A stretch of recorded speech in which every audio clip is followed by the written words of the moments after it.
fans, welcome to the 22nd year anniversary of the Skyline Chili Cross.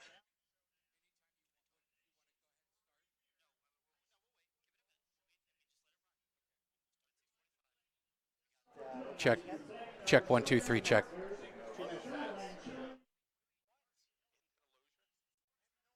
What's up, guy?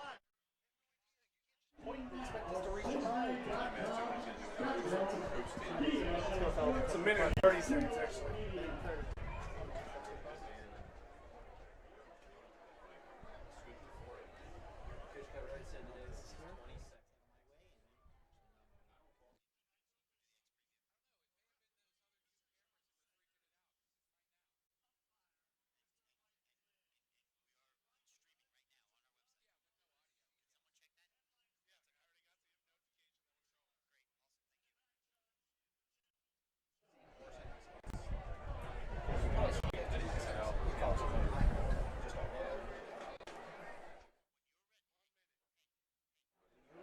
One minute.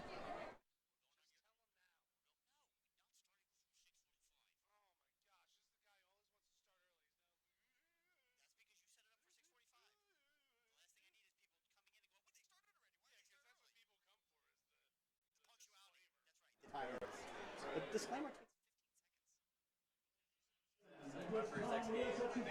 30 seconds. We'll wait for the anthem. Keep quiet.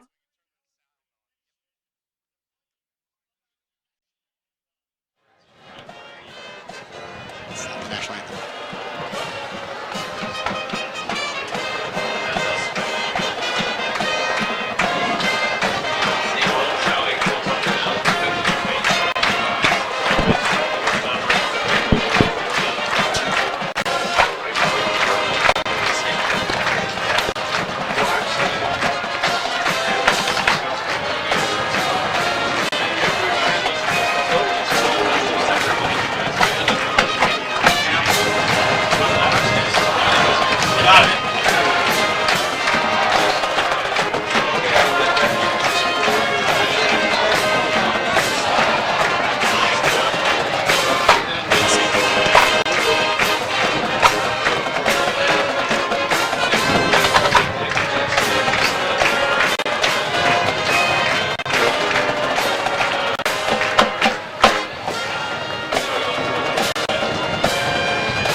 There it is.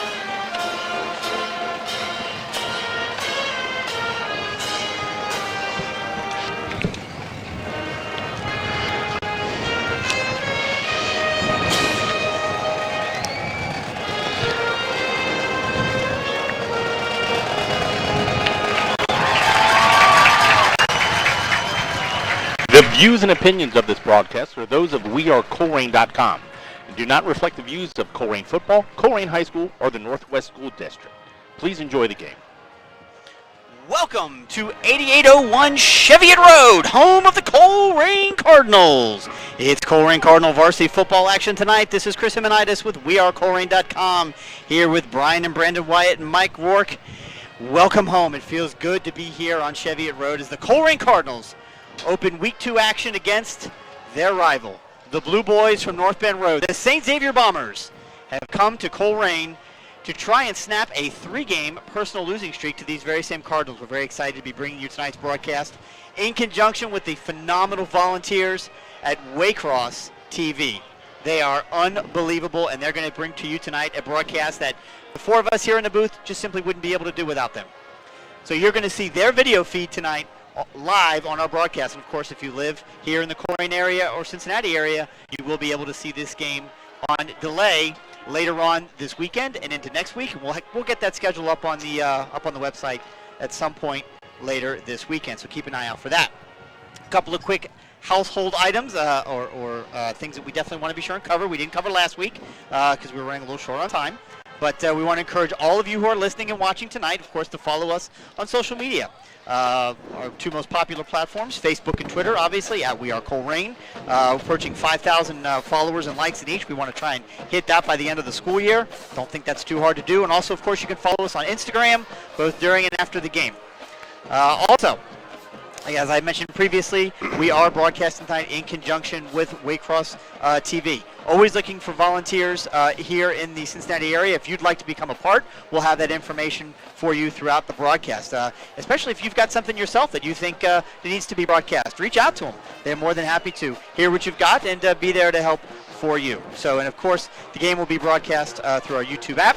We encourage you to let us know in the chat room where you're listening from. If you're a graduate, maybe what year you graduated. If you've got any questions or want to give any shout-outs to any of the current players or anyone in the Colerain community, we'd love to hear that as well. And then finally, of course, you can always reach us here in the booth at email address radio@wearecolerain.com. Brandon does a great job administering that. He'll keep an eye on that and interject whether we ask him to or not. If we've got anybody that wants to email us and give us a shout out there as well. We got our first one listening in from Chicago. It's Jim and Terry Shear. See, just like that, just jumped right in. So anyway, and Kathy Waters listening in as well. Fantastic. So this is a big this is usually our biggest broadcast of the year, Brian and Brandon, and it's no surprise as to why.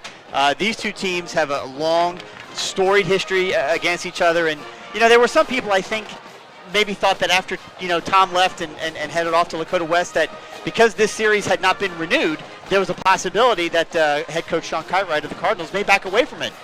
Quite the contrary. When we talked to him in December, he made it very clear, look, Colerain football is measuring itself against the best that we can, and we believe that St. Xavier is one of those teams. So really excited to have him back in a 2-year contract. Well, it's always the classic. To be the best, you've got to beat the best. And Cutright, you absolutely said Coach Cutright is not going to back down from anybody. As a matter of fact, they're still looking for an opponent for next year, for the second one. But I believe we're already contracted to play St. X next year. Yes, we are. In week 2, we'll be at St. X next year. Also, beyond the coaches speak, it's very hard for these 2 teams to find anyone else to play them anyways. Yeah, that goes without saying. It's a scheduling thing, especially early in the season with the GMC schedule. You've got 8 games, but the 2 games that you have to schedule are early on, and you're not always seeing the best of a team early on. Teams are trying to find identities and personalities and trying to find their right personnel. So these 2 teams that face today might see in the playoffs, and they'll be a completely different team. Absolutely. So let's take a minute. We've got about 10 minutes here at 6:51. We will break in the middle of the broadcast. For those of you who have seen a Waycross broadcast before, when we do it on We Are Colerain, we will break in about in about 4 to 5 more minutes, where we'll reintroduce the broadcast for the taping for the Waycross production. So we appreciate your patience. Don't have to adjust any of your mobile devices. That's what's going to happen. So let's give a couple of minutes here. Let's talk about the St. Xavier Bombers. Of course, Colerain last week winning at Wayne. A big win, 28-19 to start the year. St. Xavier also had a big win last week, 38-17. That's right. Scored 38 points. That's a big number because St. Xavier is introducing a new offensive coordinator this year, Mr. Andrew Coverdale, who comes to them via Louisville Trinity High School out of Louisville, Kentucky. We played them once, and they're a storied program, the #1 most storied program in the entire state of Kentucky. So the St. X faithful are very high on what he's going to be able to do for their offense. Last week they beat Brownsburg out of Indiana, which is a top 5 ranked big school in the state of Indiana. They beat them 38-17. A couple of quick names here that we want to go through on the St. X side in terms of players to keep an eye out for. Offensively, number 12, Matthew Ruby, the 6'4 senior. Number 20, Kellen Newman, who's at tailback. He's also a senior. Number 31, Luke Varansky, who's a sophomore. He's also running back, and he's a special talent. At tight end, the big guy, 6'4", 225, number 88, Marshall Lang. Number 70, Jack Kirby, their senior leader on the offensive line, 6'3", 292. And a name that we're all familiar with, certainly, Liam Clifford, number 2 at wide receiver. He's only a junior, 6'2", 190 pounds, but he is electric athletically. Defensively, they've got some players to keep an eye on as well. On the defensive line, you've got Charlie Eckert, who's a senior, number 97.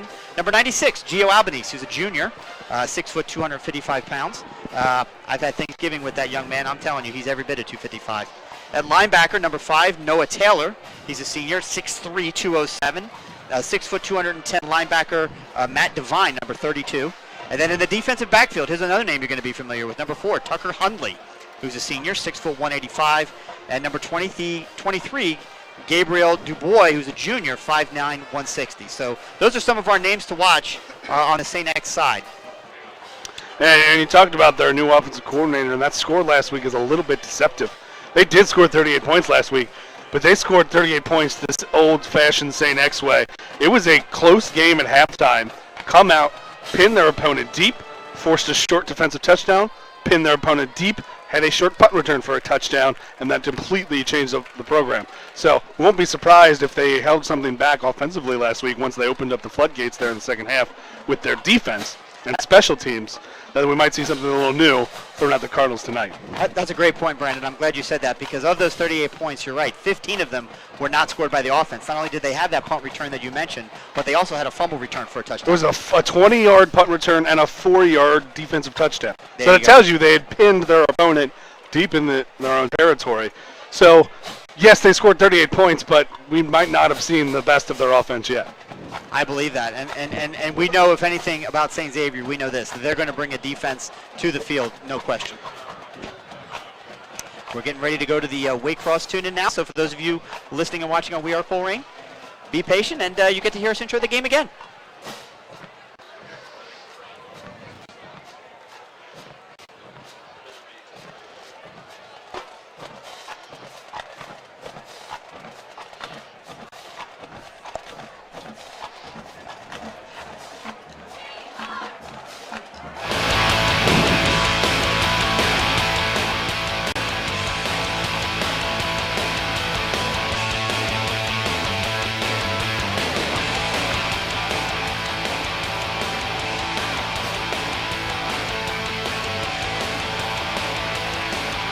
West Local School District has a levy on the ballot this coming November. Welcome to 8801 Cheviot Road, home of the Colerain Cardinals. It's Week 2 Ohio High School Athletic Association football action here in Colerain, where your Colerain Cardinals are battling the St. Xavier Bombers. This is Chris from wearecolerain.com, along with the Waycross TV crew, bringing you Ohio High School football action. We've got Brian and Brandon White in the booth here as well, and they're going to be bringing you all the color commentary tonight, describing to you the game that you are getting to get ready to sit down and watch on delay. And also a big shout out and thanks to all of our Waycross volunteers. They are amazing on the cameras, in the truck, all around, doing everything they can to make this the best broadcast possible. Boys, it is a beautiful night here at Colerain High School. The weather could not be better. Fingers crossed. We have a history of bad weather during this game, but talk a little bit about how many times this game has gone to Saturday morning, please. Exactly, right? They said something about there being, I heard last night for the first time, potential rain in the forecast. I went, oh, God, you've got to be kidding me. Please. And they said, oh, don't worry, it won't be a washout. I said, yeah, right. It's going to end up being like a massive thunderstorm. We're going to get canceled. But the skies are blue. The clouds are white and puffy. There's a beautiful breeze in the air. I mean, honestly, there is no better place to be on a Friday night in the fall than right here at the cage. Well, you talk about this breeze, though. It is a steady breeze, and it's across the field, so it's going to affect the kicking game a lot. So you said the weather's nice, but the weather is still going possibility of affecting this game. But as we said about these games, these two teams, St. Xavier leads they played 38 or 37 times. How about that? Or 38 times. This is the 37th time. Yep. He's really good at math. They've played 38 times. This is the 39th It's game. the 39th time they played. And of these, it's a neighborhood brawl. Less than 10 miles are apart of these two teams. 16 of the games have been 7 points or less. So these are kids that played pee-wee football together. They've grown up in the same neighborhood. They've gone to the same churches. Hell, they might even gone to the same little elementary and middle schools. This is a friendly rival, but one of the best rivalries in the country. No doubt about it. These two schools have a very healthy respect for each other, and they've got so many things that, they're opposites. We talk about it every year: public versus private, GMC versus GCL. It's all that. But what it is two teams that are trying to get better in week 2, and that's all it is. Colerain coming off of a big win last week after traveling to Dayton, Ohio to take on the Wayne Warriors. Got away with a 28-19 victory. St. Xavier at home opened up against Brownsburg, Indiana, one of the top 5 big schools in the state of Indiana, and they came away with a 38-17 victory. So it's Cardinals, it's Bombers, it's Colerain High School, it's the Cage, it's the smell of burgers in the stands. We've got Fox 19 here with Jeremy Browse and Joe Danneman and Tim Bray and Scott Springer and Mike Dyer. And Spectrum TV's Spectrum here. TV's here. And it's, Fox Sports Radio 1360 is broadcasting the game. It's everybody knows about this game, and we get the pleasure of bringing it to you. Cannot be happier to do that. Now, we do want to say again that we're for those of you live listening on wearecolerain.com. Again, we broadcast every Friday night live. You can follow us, right, of course, in the YouTube chat. We'd love to hear from you. You can follow us online, Facebook, and, of course, on Twitter at wearecolerain. And, of course, you can reach us here in the booth if you're listening and watching live, radio at wearecolerain.com. Please drop us an email. Let us know if you're an alum, what year you graduated, where you're listening from in the country or the world.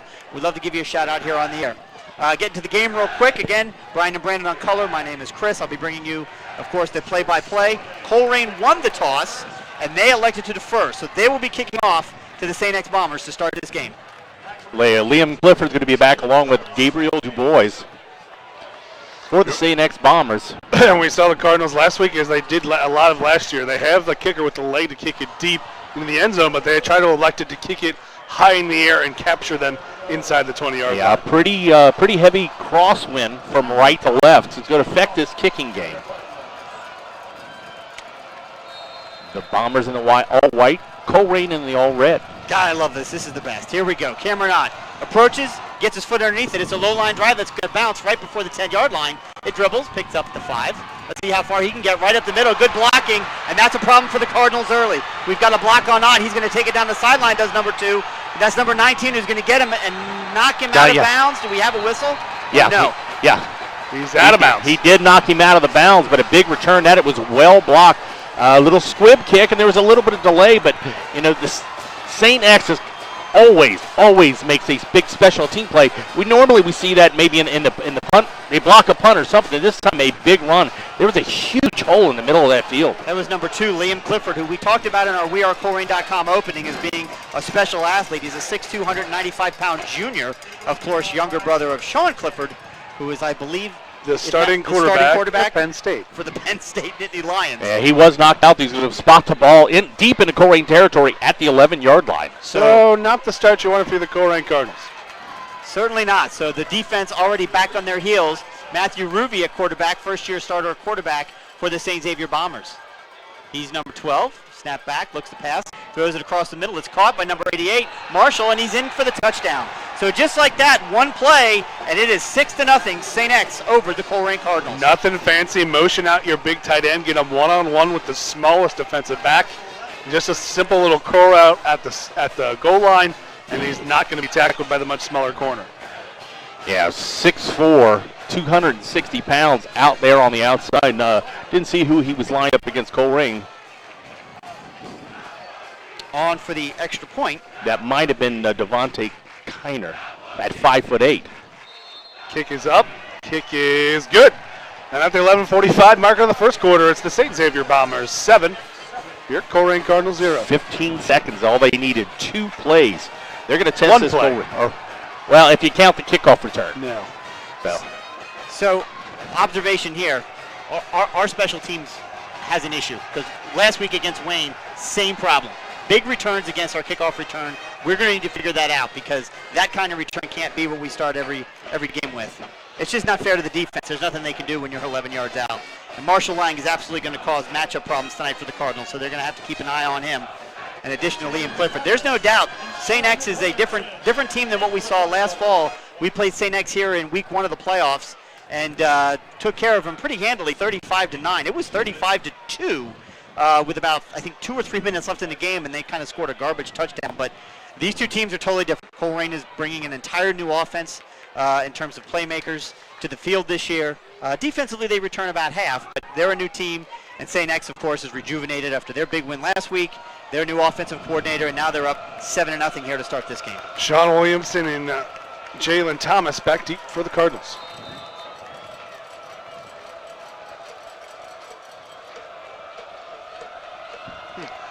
There's the punt. It's high. It's going to be taken inside the 5-yard line. 10, 15, 20. Got a little bit of room. Still on his feet. Going to get it out almost to the 25-yard line. We'll bump down to 23. Kickoff fielded inside the 5. Gets it out to about the same spot. Just about 20-yard return to the 24. I'll tell you what, another battle is going to be happening off the field. We know Colerain student section has grown and grown and grown this last couple of years, but Colerain is in the area where the St. Xavier Bomber student section is, and they have let everybody know that they're ready. So here we go. Colerain Cardinals, new quarterback, junior Freddie Johnson, number 1, under center. Sophomore MJ Flowers at fullback, Hamza Abdul-Wahid at the tailback spot. So junior, sophomore, senior in the backfield. There's a pitch wide. Good pursuit by the St. Xavier Bombers. Number 48 makes the tackle. 1-yard gain on the play. Yeah, we've seen that if any team has a history of playing the option at Colerain runs very well. It's the St. Xavier Bombers. They're daunted 3-3-5. But we've seen over the past couple of years, Colerain's kind of learned by throwing different formations, kind of changing their splits based on what the defense gives them, and really getting misdirection with the formation to their advantage versus this defense. Freddie Johnson adds under center, first-year starter. Yep, under center. There's another speed pitch wide. Hamza Abdul-Wahid's got it. He's going to run wide. He's going to have enough for the first down. He's past the linebackers. Can he stay on his feet? He can't, but he gets deep into St. X territory. It'll be a first down for the Colerain Cardinals. Hamza Abdul-Wahid gets the corner. He had one man to beat. St. X looked like he had him contained, but the corner gets beat, little stiff arm in open space, and the pursuit finally gets him, but not before he gets it deep into Cardinal territory. Great blocking out front there by the Colerain Cardinals. Who is that? 23 for the Cardinals, a great blocking downfield. 23 Brian, for the Cardinals. That's Brian Beavers, the senior. Yep. I mean, he basically blocked 2 defensive backs just by himself, using them and guiding them. And So first down and 10 for the Cardinals. Ball at the Bomber 35-yard line. So drops back, looks to pass for the first time to Freddie Johnson. He throws it deep, intended for number 2, Jalen Thomas, and he catches it inside the 10-yard line. There are no flags. It's another first down for the Cardinals. Ball a little bit underthrown. Drew Class had nice coverage, but because it was underthrown, Jalen Thomas comes back to the ball. well, I think he wanted to underthrow it, maybe not underthrow it that much. Gets the back shoulder, and he's there. And we already have in formation switch the big boy package. Dante Corleone, Donovan Owens, Michael Bess all check in for the Colerain Cardinals. And Deshaun Pace at tight end. So a bunch of defensive players check in for the Cardinals, and they go very heavy in the backfield. I'll tell you what, Freddie Johnson 11 guys in the box. It's power on power. There's a handoff to MJ Flowers, the sophomore. He takes it, and he's into the end zone. Touchdown, Cardinals! Power on power, or Colerain says, all right, we'll just get it off the other way, go exactly away from the heavy formation. And again, like we said at the start, Colerain over the past has learned to use formations. This time they put a big, heavy package to one side, and then they run a simple dive stretch play the other way, and MJ Flowers beats his man to the end zone for 6 points. Yeah, Flowers is 6'1", 185-pound sophomore. The first varsity touchdown. Cameron Ott, senior kicker. I believe Colerain's short of a man. At this point, it doesn't matter. Just get in there and get in the way. Well, but I believe It's number 11, Elijah Ford, coming in to get the end. Snap is back. It was not a great snap, but it was a good pickup, and it was a good hold, and it's a good kick. And at the 9:58 mark, it's the Colerain Cardinals 7, the St. Xavier Bombers 7. So a one-play drive answered by a 4-play drive. MJ Flowers with his first varsity touchdown. Yeah, your backup quarterback, Tyler Prather, the holder right there. It did. That ball bounced into him. He does a great job not only catching it, but getting it set. Colerain has had a struggle trying to find a long snap. I believe Aaron Schwender is there, but right now, Colerain answers the 15-second touchdown with a 2-minute section. And what everyone predicted to be a defensive showdown between two teams early in the season trying to find their offenses. We played 2 minutes and 2 seconds, and both teams have scored a touchdown. Yeah, I mean, we can't do this the whole game, right, guys? We could. It'd be kind of. You would probably not make it. These kids probably would, though. Wind has kind of shifted directions here a little bit. As I said, Colerain kicking it was coming directly from right to left. Now it's coming almost at the kicker. That might have been a 5-play drive, not a 4-play drive. I can't count. We've got your weather covered. Al Shuttlecotty right here in the booth, ready to go. So 9:58 to go in the first quarter. No, it was a 4-play, 76-yard drive. Let's see if the Colerain special teams can do a better job this time, pinning St. X in a better place other than their own 11. There's another punch poot. It's going to bounce into 20, kicks inside to stay in bounds, and that's a good pursuit by the Colerain defense. Knocks the guy out of bounds, thankfully on the St. X sideline, and the Bombers will take over, first down and 10 at their own. I think they're going to mark him where? To 22. I tell you, that was Clifford again. Better. That was Clifford again, but you look at him. Why do they kick to his side? Most return guys, the speed guys, are small frame, scat backs. He's 6'2", listed at 190 pounds, and he's going to run through a lot of arm tackles on that. He looks like a very tall running back. Yeah, he is. He looks like a linebacker. Yeah, but exactly. But, okay, at ball spotted at their 22. So we've got an empty backfield now. 2 tight ends, 4 wide receivers. Again, Matthew Ruby, the quarterback for the St. Xavier Bombers. Drops back, looks to pass, some good pressure by the Colerain Cardinals. Catch once again by Marshall Lang, but immediately wrapped up and taken down after a short gain. And we're going to expect a couple of things, but 2 of them are going to be what just happened here.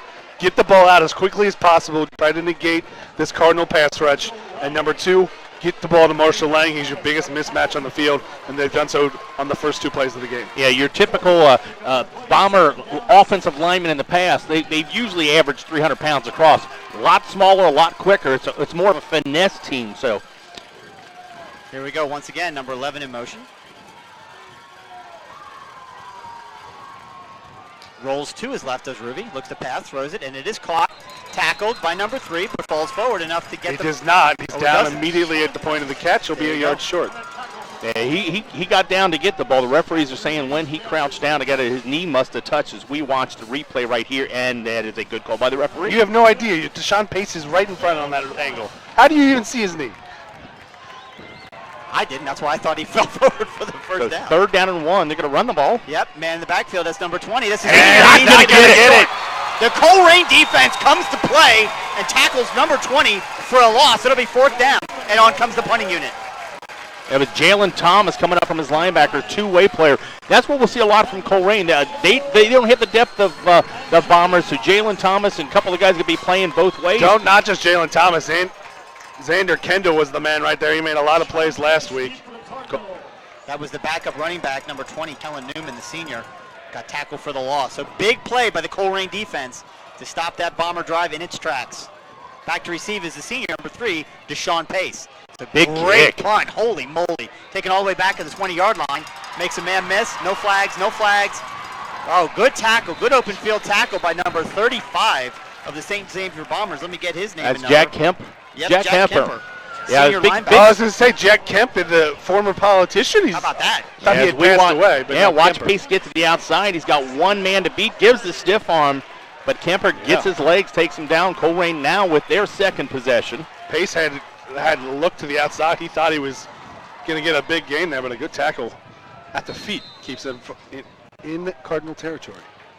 Again, Freddie Johnson's going to bring the offense out there. Your starting offensive line, left tackle, Zach Stegmuller at left guard, Daylan Pearl, Ace Aaronschwender at center, Pert. Cameron Carnes is your right guard, and Elijah Malik is the right tackle. There's a handoff right over the middle by MJ Flowers. Going to pick up about 2 yards on that play. Brandon, it seemed to me like that was one of those opportunities that maybe Freddie should have held on to that. He got 3 yards. He got 3 yards. We'll take it. Yeah.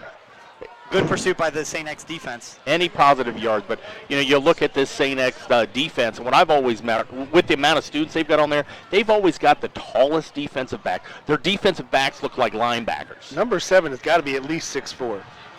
Number 7. 6'4". is 6'3", 100. He's 6'4". Oh, that's Wiles Dolly. There's another name, Dolly. There's all kinds of younger brothers on this team from what we've seen in the past Bomber teams. Okay, now, Jalen Thomas in motion. There's the counter over the middle. And a little different look there. They faked that jet sweep underneath, tried to catch the Bombers over pursuing with a fullback trap underneath, and he's contained to about a 2-yard gain. It'll be 3rd and 5, 3rd and 4.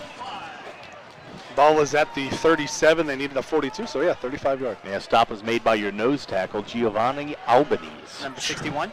Trying to catch the Bombers over pursuing that jet 96. sweep and just couldn't find the crease up the middle. So Cardinals stopped the Bombers on their 3rd down conversion. This one's a little bit farther, leading about 6 yards here. Colerain has spread it out. They've gone 4 wide. 3rd down and 5. 5 seconds left on the play clock. Freddie Johnson take it, drops back to look the pass, a little bit of pressure. He throws it, and it is caught by number 2, Jalen Thomas. Enough for a Cardinal first down. Nothing fancy, just a bench route. The outs, one receiver is going to go the post or to a corner of the out. The other one's going to do an out route right underneath at the sticks. Freddie Johnson takes the step. Jalen Thomas right there at the sticks on a little out route, and that's a first down Cardinals. Yeah, both these defenses will test their cornerbacks playing man-on-man coverage in just a little space created by the 2 different pass patterns there. So a first down, Colerain, ball at their own 42. I formation. MJ Flowers offsets. There's a speed pitch once again to number 2, Jalen Thomas, who gets hit in the backfield. He gets taken down for about a 2-yard loss. Tucker Hunley has been a fantastic job. He's at 2 tackles where he had one-on-one opportunities, and he made sure the Cardinal did not get past him. Yeah, he's coming all the way from the safety. He reads that little motion that Colerain kind of anticipated. I don't know if Colerain's got a play to fake that and boot it the other way, but We'll see. About a 2-yard loss. 2nd down and 12 on the scoreboard. Ball's at the 40, need the 48 of the Bombers. Beautiful night here for high school football. Thanks for joining us. Hope you're enjoying the broadcast. Fakes the handoff, follows the fullback right through the hole. Freddie Johnson, he's got some room to run. First down. He's going to pick up a Cardinal first down, getting down to the Bomber 47-yard line. And just a simple quarterback fullback, and he follows right in behind. Not even going to look to the Oh, outside. that's not a kind spot. They're still going to give him a first down. That's but where he went down. That's Was a it? good Okay. spot. 47. That's about right. Yeah, Freddie Johnson just follows his running back through the hole. Good blocking up front. Much crisper offense this week than what we saw last week. Decisions being Well, made you timely and want A week of practice and, timing, you just a get better. little bit of confidence with the win last week, but Absolutely. and you're playing X. And this So, is exactly what this offense needs to do. Possess the ball, move down the field, eat up the clock, and Score. score every time. Field goals or touchdowns, it doesn't matter, just score. There's a little bit of confusion there. Yeah, they tried again, that little fullback trap to the inside. I think the quarterback went one way, the fullback went the other, and I think Freddie Johnson was just trying to make sure that ball got into the pocket and was not fumbled by MJ Flowers. Yep. yeah, still picks up a yard though. The eternal optimist. Always, as Monty Python once said, always got to look on the bright side of life. There you go. And I won't start singing it for copyright reasons. yeah, you probably should not do that. And for, So how about this, and for Chris? numerous other reasons. So 2nd down and 9. Deshaun Pace now. Has been in this entire offensive drive. Yes, lines out to the top of the screen. Jalen Thomas takes the handoff, goes around the side, plants his foot. He's going to pick up a nice gain on first down. Yep, and again, trying to just cut underneath that open pursuit. And St. X, we know what they're going to do. They know what we're going to do, and they're trying to take advantage of it here. They know that St. X is going to try to overplay that outside, try to cut him up in, and he gets big yardage there. 5 yards to make it 3rd and 4.5.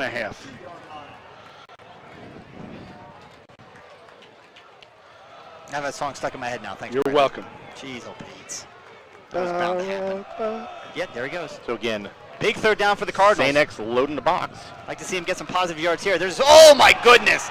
Excellent pursuit by the Bomber defense. Read that play. Going to lose 2 yards on that, and it's going to be 4th down, and it's going to force a punt. You'd like to see them maybe have gotten a couple of yards to think about it on 4th down, but not with a 2-yard loss. That was T.J. O'Malley. They just ran that same play to the right side or left, and they tried the same thing coming back this way, but they sat on it. So Lawson Sandusky's going to set up. Sandusky, we know, is a great athlete. Unconventional kicker, has a green light to fake it at Yeah, any but time. St. X has the one guy they won over there, Tucker Hunley, right there scouting out that fake, it looks like. Yep, they're used to it and they expect to see it. And there's Lawson with a nice high punt that's going to drop inside the 20, take a Colerain bounce all the way down inside the 5-yard line. Are you kidding me? Lawson Sandusky, star of the game so far, puts it down to the 1-yard line. The Cardinals didn't even have to touch it. It died right there. He has a lot of room on that wide side of the field, and he kicked it out there and away from the single return man. And that's what you can kind of do when you're the unconventional, rugby-style kicker. You hit to an area. Got a great bounce. And you're right. We had the coverage there, but they didn't need it. Lawson Sandusky did the work. All kinds of dignitaries here tonight at the game. See Brian Lanehart down there. All kinds of former Cardinals here cheering on this 2019 edition. All right, 1st and 10 for the Bombers on their own 2-yard line. There's a handoff up the middle trying to get some space. Not a handoff. That was just a quarterback sneak. Oh, good catch. Well, considering there was like no one in the backfield, they went quads one side and a wing back almost. I tell you, What they gain and on that? they got 4 yards on that quarterback sneak. Gives them a little bit more room to work I think with. that was a combination of I don't think the Cardinals are necessarily ready for that quick count. It was a good play call Where they by go St. again? X. So I formation. Ruby now under center. People jumping. Lots of movement up front. And Donovan Owens hanging his head. Yep. A 5-yard penalty on the Cardinals. That was Dante Corleone. That was about the entire left side of. I think Corleone will get the credit for it as the first one over, but Deshaun Pace, LT Johnson, they all kind of jumped that whole side. First penalty of the game for either side. So good, clean game. So the Bombers could do a lot here. They've gone 4 wide right, but they still got the running back. It's 2nd down and short. Yep, under center. He's taken. He's going to try and run it himself, does Ruby. Not a bad play call. You need 1 yard. Why not run that same quarterback so that you can pick up the first down? I've always said it's an underused play. You can catch people off guard if you've got a quality center, which St. X always does, and you got a good size.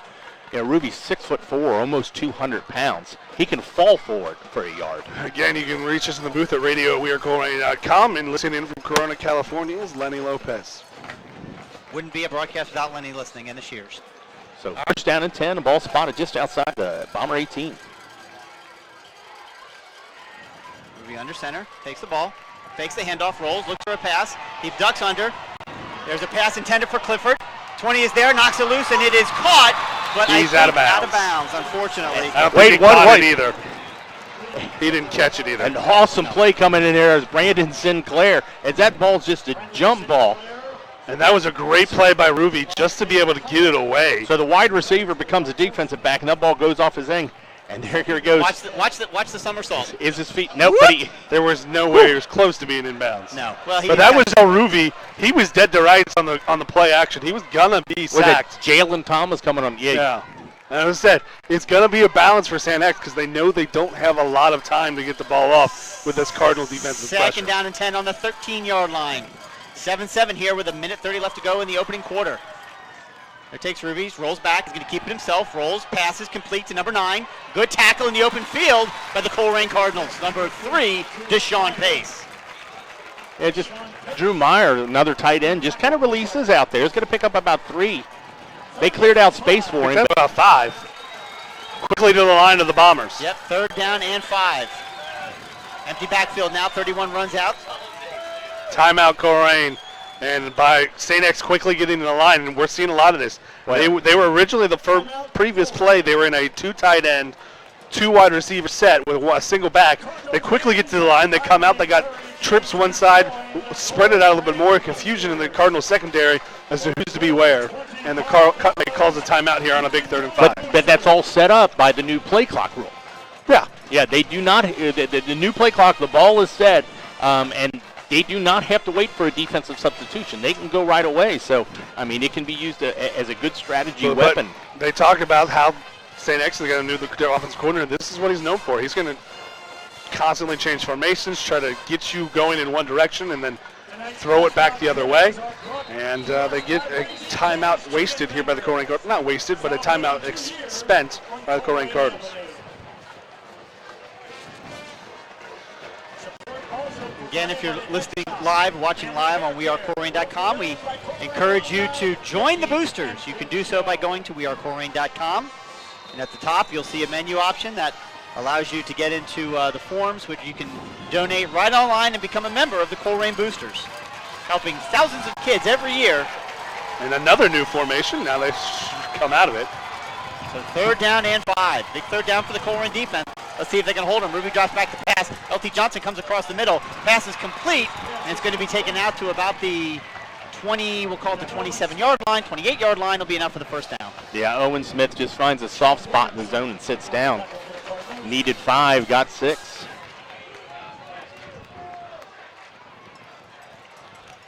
So quickly, shotgun snap. Pass is complete to number 2, Liam Clifford, who shakes a tackle. Oh, he doesn't, though. Number 22 on that tackle ends up getting Liam down, but not before he picks up 9 on that first down.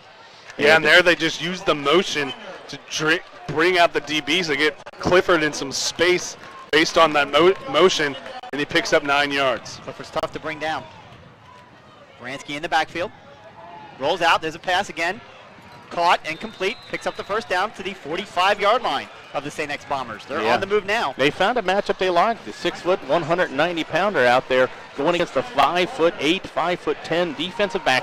Colerain give them a little bit of cushion there in the coverage, and they've stayed patient right on it and just thrown right underneath them. Let's see if St. X get this playoff. Nope, they will not. They'll elect the time to go out in the quarter. So after 1 quarter of play here at Colerain High School, it's the St. Xavier Bombers 7. The Colerain Cardinals 7. You know, and you talk about it, you know, send us an email or radio@wearecolerain.com and let us know. We've got 84th grade Melanie Walls listening to Colerain from Trevi Fountain in Rome, Italy. Awesome. It's like... Is it tomorrow over there? It is tomorrow. That's fantastic. We're worldwide. Of course, you can always hit us up on Twitter @WeAreColerain, my personal favorite social media platform. And of course, Facebook, Brian's favorite social media platform. That's because he's older than me. Yeah, those old guys are all up on Facebook.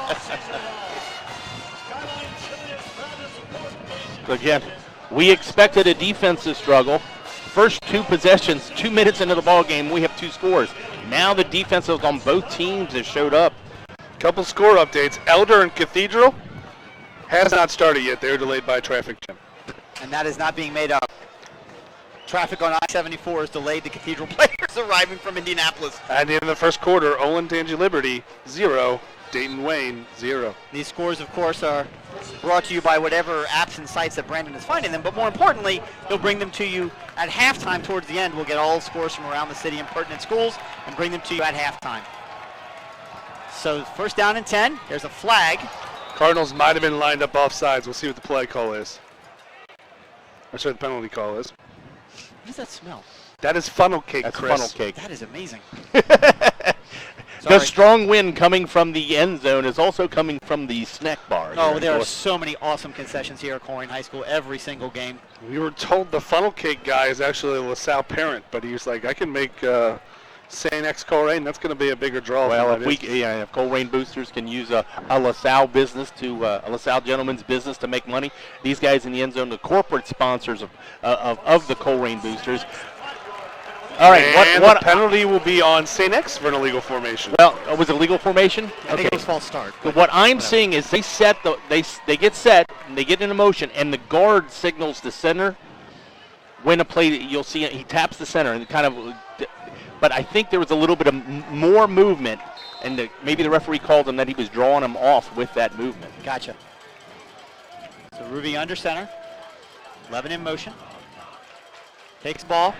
Hands off to number 20, Colin in the back. Deontay Colerain and LT Johnson. Yeah, they went 2 tight ends, really overloaded the right side. Defense needs to turn around quickly. Colerain slanted to that way, and they great penetration up the middle. Deontay Colerain and LT Johnson were in the backfield immediately, and you can't run that stretch play if there's nowhere to stretch it to. Second down and 18, so after the 5-yard penalty, a 3-yard loss. The defense has got to be ready here. Once again, number 20, Kellen Newman, lined up now. Oh, somebody gets stuck. There you go. There we go. There's a snap. Matthew repasses it. It is caught. It is incomplete. In and out of the hands of number 11 and almost intercepted. And they ran that same little post pattern that Wayne had so much success last week against the Colerain. It's just a soft spot in that Colerain zone, but That ball goes right out of his hands and nearly into the hands of Brandon Sinclair. And just like Wayne last week, that ball was dropped. Yeah. That's number 11, Owen Smith, a Well, 6'1", 162-pound senior. I tell you what, though, you're running into the heart of the Colerain defense there. That is a brave man, that slant pattern across that middle. So here we go, 3rd down and 18. It's a big play. He's getting some pressure on Ruby. He passes it. Mike Best is in pursuit. He's going to be taken out of bounds by the Colerain defense, well short of the 1st down. I'm not sure who the number was coming up there. That was Clifford who got the catch. No, that made the big tackle. Somebody came up from the secondary. You might be able to see here on replay. We have a replay right Jalen Thomas. Right there, Dad. See the play? That's number 2, Jalen Thomas. Yep. Jalen Thomas and Mike Best. Now, it'll be interesting with this punt for both the punter and the returner. There was a strong breeze that's really picked up over the past 2 minutes. Yeah, it's changed directions where it was directly across the field. Now it's kind of catty corner. It's a low kick, and it's going to bounce at about the 25-yard line. Deshaun Pace is going to stay away from it. Takes a little bit of a say-next bounce, but it's just kind of settled right down there inside the 25. We'll call it 1st down and 10 for the Cardinals at the 23-yard line. Yeah, we're in, as we said, in seasons past, the weather has been effective. We've had lightning delays. We've had a lot of rain. It's a beautiful night. You couldn't ask for a better temperature in the month of August, September. We want to give a special shout-out to a very special guest watching the broadcast and chiming in here in the chat. Deontay Smith-Moore, DSM 2.0, checking in and watching the game, as well as Josh Quinn from 1991. Guys, thank you so much. Got to get your footballs up on the alumni wall here back in Colerain. If you haven't done so already, you've got to get the Colerain here. And we have a switch. The Cardinals going a little different. Tyler Prather now in a quarterback, and the Cardinals have gone 4 wide. So a little bit different look here for the Colerain offense. Tyler Prather, his first varsity action, takes the ball. It's a good pass. It's intended for Freddie Johnson, in and out of his hands. Led him maybe a bit too much. He hit him in the hands. It did. No, just a simple pass and catch, and it just did not get it just out of his unreached hands. Outreached. I'm sure he's coming in with a little bit of adrenaline right there. He's got to settle into the game. You think so? Tyler Prather, the other junior quarterback, now once again lined up in the backfield. 4 wide, 2 to the right, 2 to the short side. He's got 1 in the backfield. So what this does is it spreads the linebackers out. Yep. Let's see what Tyler Prather can do. Looked good in the preseason. There's a handoff right over the middle. And the hole was there, and Ace Enderswender just got beat up front. Yeah, they spread him out, and they tried to run him underneath it. And there again, that's your nose tackle, Giovanni Albanese, a good matchup. And he beat him. That hole was there on the little off tackle play, but Albanese just beat your senior starter captain, Ace Enderswender, to the hole and swallows him up. So big 3rd down play now for the Cardinals. Incomplete and not getting a whole lot of yards. 3-yard loss. No yards at all, actually. 3rd and 13. Tyler's going to have to air it out to get it downfield. I don't like to see him take a shot deep. That's probably a good call on 3rd and 13. So snap. When we've got whistles, I think it's going to be a 5-yard penalty against the Cardinals. Yeah, a little bit of movement by Pace here on the outside. I think your wish for him to go deep was about to happen. He's a little anxious to jump off. They're going by a little bit of a sound. No, we're both wrong. It's a timeout by St. X. Oh, how about that? Yeah, because they went by the clap snap, and he was just a hair ahead of him, but I guess the timeout was called before the penalty. Again, for those who are joining us for the first time this season, thank you so much for taking time out of your Friday night to watch. Whole new outfit here for the Colerain Cardinals in a lot of ways. Brand new head coach Sean Cutright taking over the Cardinals this season. Couple quick score updates. Just jump right in, Brandon. You go. Still 0-0. Elder and Cathedral. 0-0. Elder and Cathedral still has not started. Oak Hills leads Simon Kenton 2-0. Lakota West over Centerville 13-0. Springboro Middletown tied 7-7. Sycamore Kings 10-0.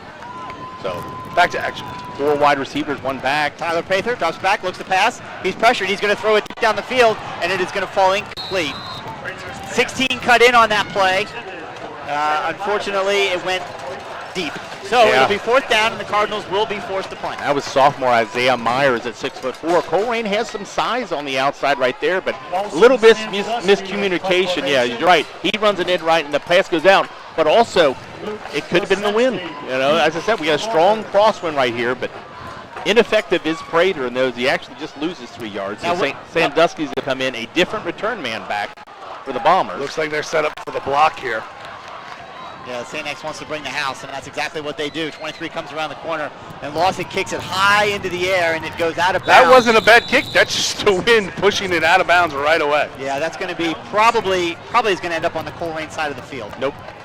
Oh, nope, they're going to mark it right there at the Bomber 44-yard line, 44-yard line looks like, where it'll be 1st and 10 for the Bombers. Again, score tied at 7. This game started on fire with both teams scoring on their first possessions quickly. St. X 1 offensive play, Colerain with 4, and since then it's just been a battle back and forth. Both teams, I think, have moved the ball. They just haven't been able to avoid that. The Bombers penalty. had a little bit better field position, but not much. You know, it's been within the 30s. But they also started a drive on the 1, so. So Ruby takes it, he rolls, he looks to pass, he throws it, it is complete.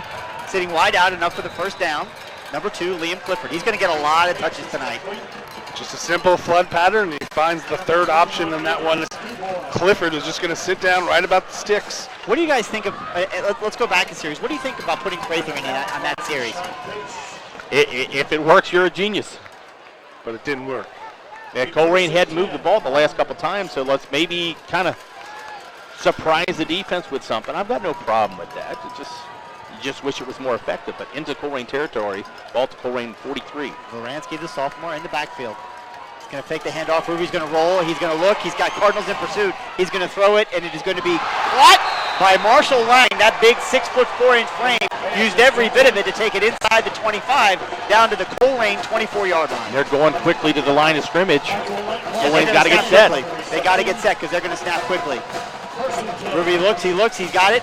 He looks, he passes it again. This time it's a good catch out to number 9. He's going to take it inside the 20-yard line. Pass is complete to Drew Meyer. So we're hearing from the truck that they went that quick, and they don't think that catch the tight end was actually a catch. Well, it clearly was not a catch. But again, no replay. And in high school, that's going to happen. Refs are not going to get every single one, but that clearly was not a catch by Marshall Lang. He used his body. We couldn't see it here from the booth, but great video again by the awesome volunteers at Waycross. So 2nd down and 5 on the Colerain 21-yard line. 19. The 19-yard line, excuse me. Hand off over the middle to Varansky. The sophomore Scotty is going to take it down to the 15-yard line. Set up a 3rd and 1 for the Bombers. And you got to wonder, that Cardinals have been stiff. They've really guessed on these guessed last time to stuff the run on 3rd and short. Might be a good time for the Bombers to go play action. Yeah, it's a good time we get an athletic, tall quarterback. Just a quick little boot here. It's a long one, almost 2 yards. But you're almost in 2-down territory. Once again, the sophomore Versansky in the backfield. Matthew Ruby under center. 9 rolls over. Takes the ball, fakes the handoff, hands it to Versansky, who goes the opposite way of where it was. He makes one man miss. Takes it inside the 10-yard line. And I don't know if that was a check up front, but that was a good job by St. X. They run right away from Deshaun Pace, who's coming down on a safety blitz. Counter it the other way. Then he picks up the 1st and goal at the 9-yard line. Good cleanup tackle by number 33 for the Colerain Cardinals on that. Get his name real quick here. That was Bryce Drake on the tackle. If our roster is correct.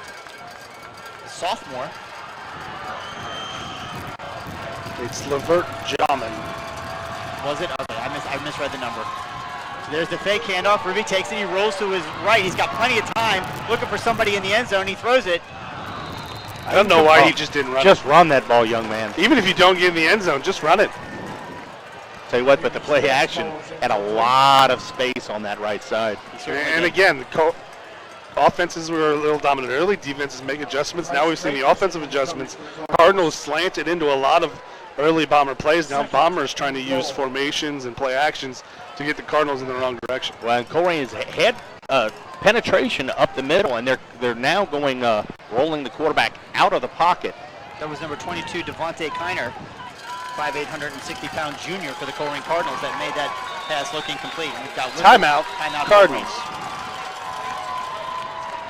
So that'll be their 2nd timeout used. I believe they'll have 1 left.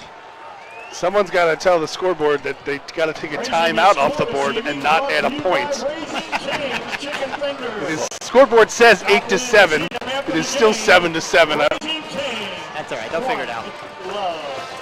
Someone hit the +1 point instead of the -1 timeout. I will not criticize because I have tried to do that, and it's not that difficult. But with my attention span, to enjoy the game, to attempt to enjoy the game, and do something with my hand, not happening. I'm the one 10 minutes ago who just stopped mid-sentence and said, "What's that smell?" I mean, come on, I understand short attention span. Ooh, I get it. Is that a funnel cake? It was There's delightful. So what I was saying before, get back to it real quick here as the Bombers come out on the field. Kind of a whole new setup here for the Colerain Cardinals. Of course, new head coach Sean Cutright taking over for Tommy Bolden, who went to West, and new offensive and defensive coordinators in Tyler Williams and Phil Joseph, who'd been on the staff for quite some time. We'll talk a little bit more about that later. 2nd and goal. Ruby's got it. Gives the handoff once again to Kellen. He's got it right up through the middle. Michael Best wraps him up, but not before he gets down to the 5-yard line. Kellen Newman, ball carrier. Kellen Newman, the ball carrier for the Bombers. Best on the tackle for the Cardinals. 3rd and goal from the 5 for the Bombers. And goal. And if you're staying next, I don't know what your field goal kicking situation is. I don't know. With that many kids in the school, they always seem to find a kicker. The past 2 years, they haven't had a kicker. Yeah, the kicker last week I think was 1 for 2 in his field goal attempts. This is an area where they like to use the tight ends, and they spread them out to both sides. Let's see what they do here. Got Kellen once again in the backfield. Ruby There's takes a it. movement by Yep. 20 in the backfield. Yep. Newman Full start. jumped a little early. Jalen Thomas jokered with the blitz. Draws the little shake from the running back going to block him, and it'll push the Bombers back 5 yards. Movement on St. X. 5-yard penalty. 3rd down and goal. 3rd down and goal now for the Cardinals. You guys are serious? Yeah. Oh my goodness. Yeah, we're buying split pot tickets. Don't worry about That's it. okay. It's just 3rd down and goal. I'll handle it. We got it. 3rd and goal for the Bombers. They're on the 10-yard line, so they got to get 10 yards. Ruby drops back, looks to pass. He's got happy feet. He's going to get wrapped up, and he fumbled the ball. Loose. And they're calling No, it they're calling it an pass. incomplete pass. They're saying his arm was coming forward. And It's close. He doesn't have to throw it traditionally. He kind of shot puts it off of his shoulder. That's still a forward pass. Okay, Johnson. Continuing tackle for the But that's still a stop, and it's going to bring on the kicking team. She's probably not used to looking up here in the press If we get a box. replay here, Chris, it's 4th down. Pay attention. I am paying attention. You sell tickets, or you buy tickets. We got whistles here. 27 Sean Cutright, the head he coach. just wants an explanation. Yeah, he wants to understand. That ball looked like, honestly, I thought it was out of his hands before. But again, it before his arm doesn't came matter how forward. pretty the pass is. If he did a little shotgun, we'll see it here. Watch. I thought the ball was loose before he even. And you can't see. No, that Thank ball you was very loose much. well before his arm. His arm even never started. goes forward. Right. That ball was loose before he started his forward motion. So that's 2 times on this series that Colerain has been the non-beneficiary of a call. Both the catch by Marshall Lang, which wasn't a catch, and now this play, which was, it appears to be that it was a fumble. Colerain recovered, but they did not give the fumble to the Cardinals. So with 7:34 here left to go in the first half, the Bombers are lining up for a 27-yard field goal attempt. Again, their kickers are typically pretty good. That's Joe Sullivan's going to line it up. Trying to make some noises, this crowd. They are electric tonight. Snap is back, hold is down. Kick is up. Kick is No good! wide left. The Colerain defense holds. So Bombers the beneficiary of the call in their favor. Clear fumble called incomplete. But this field goal gives the Cardinals back, and by high school rules, a kick into the end zone automatically results in the touchback. So the Colerain Cardinals take over at their own 20-yard Yeah, line. he's kicking from the left half to the right half, so you got that angle too. But there was great pressure. I don't know if that affected how he swung his foot at the hit. That crosswind, it's kind of died. It's still there, so you don't know how much that affected it. Either way, it was no good. Cardinal ball with 7:20 to play the half. So they move the ball from the 10 to the 20. And that's when Colerain will take over. 7:20 to go. Plenty of time with 1 timeout remaining. They try and get this ball down the field to sustain a drive and get some points on the board. The defense needs a break. There's a handoff. Nope, fooled me. Hamza Abdul Wahid's got it. He's into the open. He's going to pick up about 8 yards on that first down pitch. Good play by Freddie Johnson. Yeah, you hate to say, he made the wrong decision when you get, but St. X leaves the fullback alone right here, and You can understand though, he's that wide open because that's what St. X is trying to do. They know he doesn't have the ball. Yeah, their defense, this 3-3-5 stack defense that St. X has run for years, has always been a bugaboo for the Cardinals, and they run it so well. Well, I don't know if it's much as the scheme as it is the players.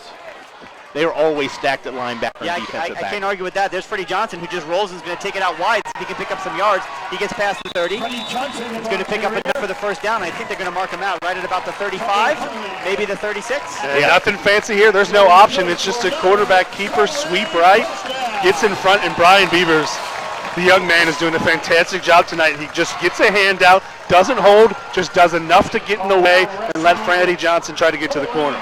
When Colerain has got to the edge, they've had some success right there. Not a lot of space up the middle. It looks like the Bombers, they always kind of force you to do it. You got a new quarterback, so it looks like the Bombers going to say, hey, you're going to beat us with the quarterback and the pitch man. Which is a lot to ask of a brand new quarterback, so it's not a bad plan defensively. There's the handoff to MJ Flowers in the backfield, and that's well defensed. Number 48 and number 41 in on the tackle for the St. X Bombers. Yeah, that didn't look like an option play, but more of just a fullback give on a track, and the Bombers are there to make the play. Yes. They're saying no loss on the play. Senior Logan Van De Heertert. Yeah, you try to say that one. Yeah, that's why I didn't say it. I saw his number earlier in the roster. I went, no, I'm just going to call out that number. He has three separate syllables to his last name. Logan. Yeah, nice. What's this called? Logan Van. Number 48. Van De Heertert. Second down and 10 for the Cardinals on the 35-yard line. Just under 6 minutes to go. There's a handoff over the middle once again. Colerain trying to work the middle of the field. They're going to pick up a very short gain on that, maybe 1 yard.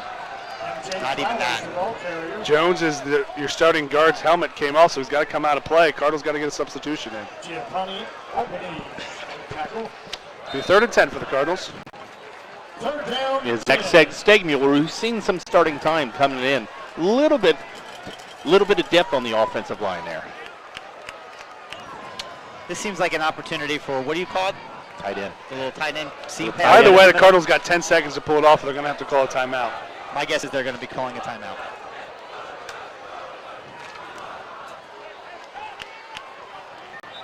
Yep, they'll call a timeout to avoid the penalty. Unfortunately, that is their 3rd and final of the half. But I'll tell you what, it's good to see a coach using timeouts. Too many times the first coaches go into halftime. First half timeouts don't mean anything. Yeah, exactly. Well, I mean, they mean something, but they're not as important as second half timeouts. Exactly. So use them. You got them. Use them. You want to have a good play. And those overtime timeouts are You real get 2 of them. Yeah, you get 2 of them. And if we go into double overtime, they're really serious. Want to give a special shout out also to Skyline Chili and all the sponsors of the Skyline Chili Crosstown Showdown. That is our game this week, and week 2 is featured as the Skyline Chili Crosstown Showdown game. So Tom Gamble and everything in his organization and everything they do to promote high school athletics in the Cincinnati area, we are blessed and very lucky to have them, not just here at Colerain, of course, Tom, a Colerain graduate, no surprise, out in the community doing good work for lots of people. But thankful for them and all the sponsors, Meyer and Dr. Pepper and so many others. Thankful for their continued support of high school athletics here in Greater Cincinnati. So another big 3rd down conversion, 3rd down and 10. I'm going to run the option here, maybe a play fake off of the option. They've gone with a little bit, they're back to just a regular wing, but they've gone with a little bit wider splits this time. Single coverage on top. Hamza in motion. Oh, we've got a flag. Sandusky lined up at the wing. 2 guys went in motion. Hate to see that, especially after coming out of a timeout. That's when you collect your softs and make sure everybody's on the same page. This time, not on the same page.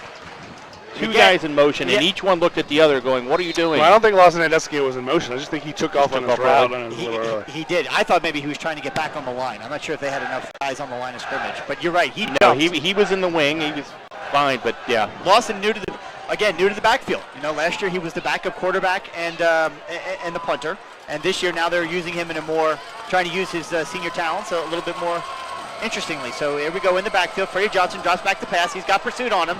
He's going to tuck it and just go down. He's going to pick up about 3 yards on the play. So well defensed by the St. X Bombers and aided by a Colerain penalty. Cardinals can't do much with the possession. Only move the ball 13 yards. And on we that saw play. that it was a dangerous play last year for the Colerain Cardinals. The play action, not a designed quarterback draw, but just quarterback draw because that's what the pursuit angles. But Freddie Johnson just can't escape that defense enveloping him. And he gets a 3-yard gain, but it's not enough for the Cardinal first down. So Sandusky's going to kick to Varansky. Varansky back to his own 30. He's got it, and it's blocked. It's blocked, and it's picked up by the Bombers. Taken inside the 10 and the 5. 41's got it. He makes a man miss. He stays on his feet. He's down inside the 5-yard line. Could not ask for a worse scenario for the Cardinals as we're nearing the end of the first half than a blocked punt, and St. X recovers and takes it down to the 2-yard line. You know, it almost seems a specialty of them. It seems like every week they block a punt. No matter who they're playing, it's special teams. A lot of height on that, but it's got to be scheme, effort, something that they've seen. And for the second time tonight, the St. Xavier Bombers get a first and goal situation of a big special teams play. So a huge field position right here. First down and goal at the 1. Defense has got to do whatever they can try and do to keep them out of the end zone. It's going to be very tough with that 6'4" quarterback. Again, he can just lean forward and almost pick up these yards. He's going to take it, hand it off. Versansky's got it, and he's going to be tackled for a loss. The Colerain defense strings it out. Deshaun Pace in on the tackle, as is Brian St. Clair. Yeah, they tried to stretch that out, trying to do a little bit of zone blocking. They've had success going right up the middle. I don't get that play call at all. Just go right at him. I know Colerain has a big Dante Corleone up front. He loses 2 yards on the play, trying to get the edge. Yeah, I totally agree with you. That's one of those things where I just wonder, what are you thinking? I mean, would you rather take your offensive line up against our defensive line, or would you rather try and beat our speed to the edge? Yeah, he loses 2 yards. It's back to about a 3.5-yard line. So Ruby now in the shotgun, presumably going to take and roll to his right. We'll see. That's exactly what he does. Versansky's out there. Its pass is caught into the end zone for a touchdown. Lang's second That's Marshall Lang. It's Marshall Lang's touchdown. Did he get the first one of the game? Or was it? Yep. So Marshall Lang putting 2 scores on the board for the St. Xavier Bombers as they go up 13-7 on the excellent special teams block of a punt, set them up in really good space. Yeah, they just ran 3 outs right there, and say it's hard to hide a tight end that's that large, but it just by patterns alone, a little bit of a pick play. Again, it's the shift in formation, and the Cardinals just don't have enough defenders to defend it as the kick is up, and this one is good with 3:45 to play in the first half. It's the St. Xavier Bombers 14, the Colerain Cardinals 7. And again, it's that shift in formation. They went with that from a goal line sort of bunch, 2 tight end package. They shifted out, went to 3 wide, and there's just not enough Cardinals on that side of the field that have adjusted to that defensively. Well, yeah, he is the closest receiver to the quarterback. The second receiver just kind of runs a post there, kind of clears a little space, and he just finds that little seam underneath. Well-designed play.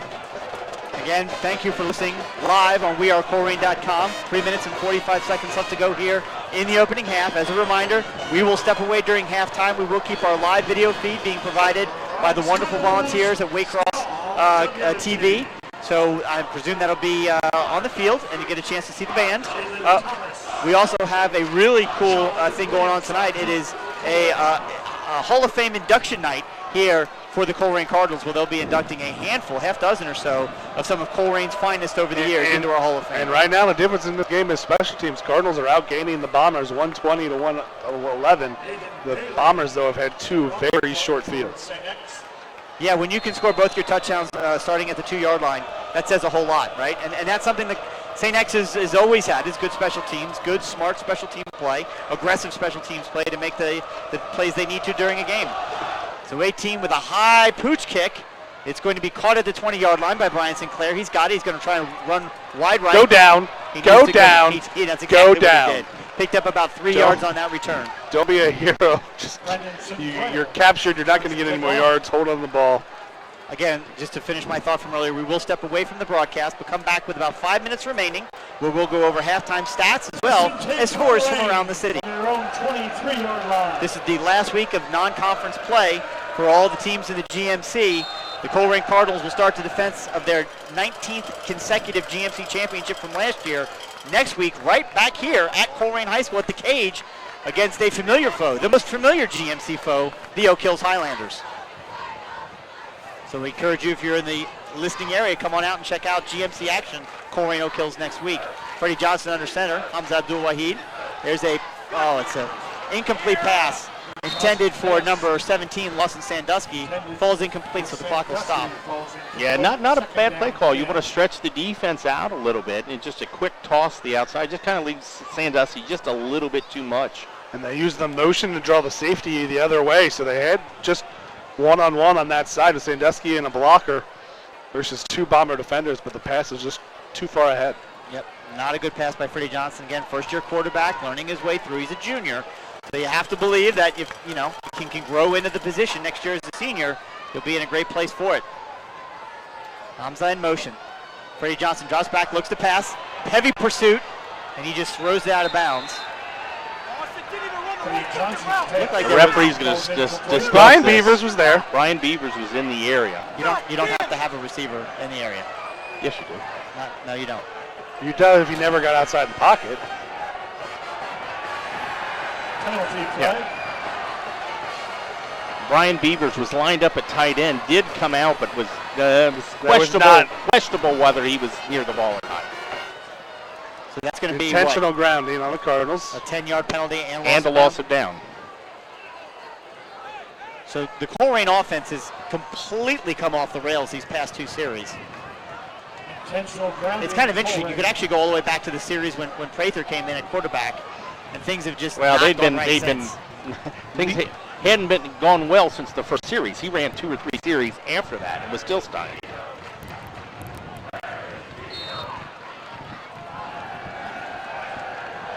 So 3rd and 23 for the Cardinals. Main thing Colerain wants to do, I think, is their clock in its field position. You don't want to give X enough time. I know we're and at Colerain, but man, our scoreboard guy's not doing very good with this math. Yeah, he's struggling. It's definitely more than that. So Freddie Johnson takes it, rolls to his left, trying to find some room. He's going to plant, make a couple of guys miss. He's going to get it out to the 20-yard line. So really good return for Freddie Johnson to get some space, get it out to the 20-yard line, to give his punting unit a chance to maybe really get a booming punt and enough to save back a little bit. Nicely timed injury here for the Bombers. Wiles Dolly gets up a little bit slow. Matter of fact, he sits back down. I'm kidding with the nicely timed. It does save the Bombers 5 seconds, but whole host of people out there for St. X. They've got 5 athletic trainers, a water boy, and head coach Steve Speck. granted, three of those trainers are probably interns. There we go. He sits up. Hope for the best for the young man. Hopefully nothing serious. There we go. He's up on his feet. He looks like he's going to walk off on his own power very gingerly. Yeah, it didn't really seem to be like he was in contact. He kind of just fell down after the play. Yep, so he's going to walk off. Number 7 He was does. caught up in traffic. Well, maybe that's one where you kind of got, and then you get up and you're like, oh, that hurts, Yeah. and then fall right back down. Yep, that was Wiles Dolly who is going to go find himself on the trainer's table and have them take a look. So best wishes to that young man. Hopefully nothing serious.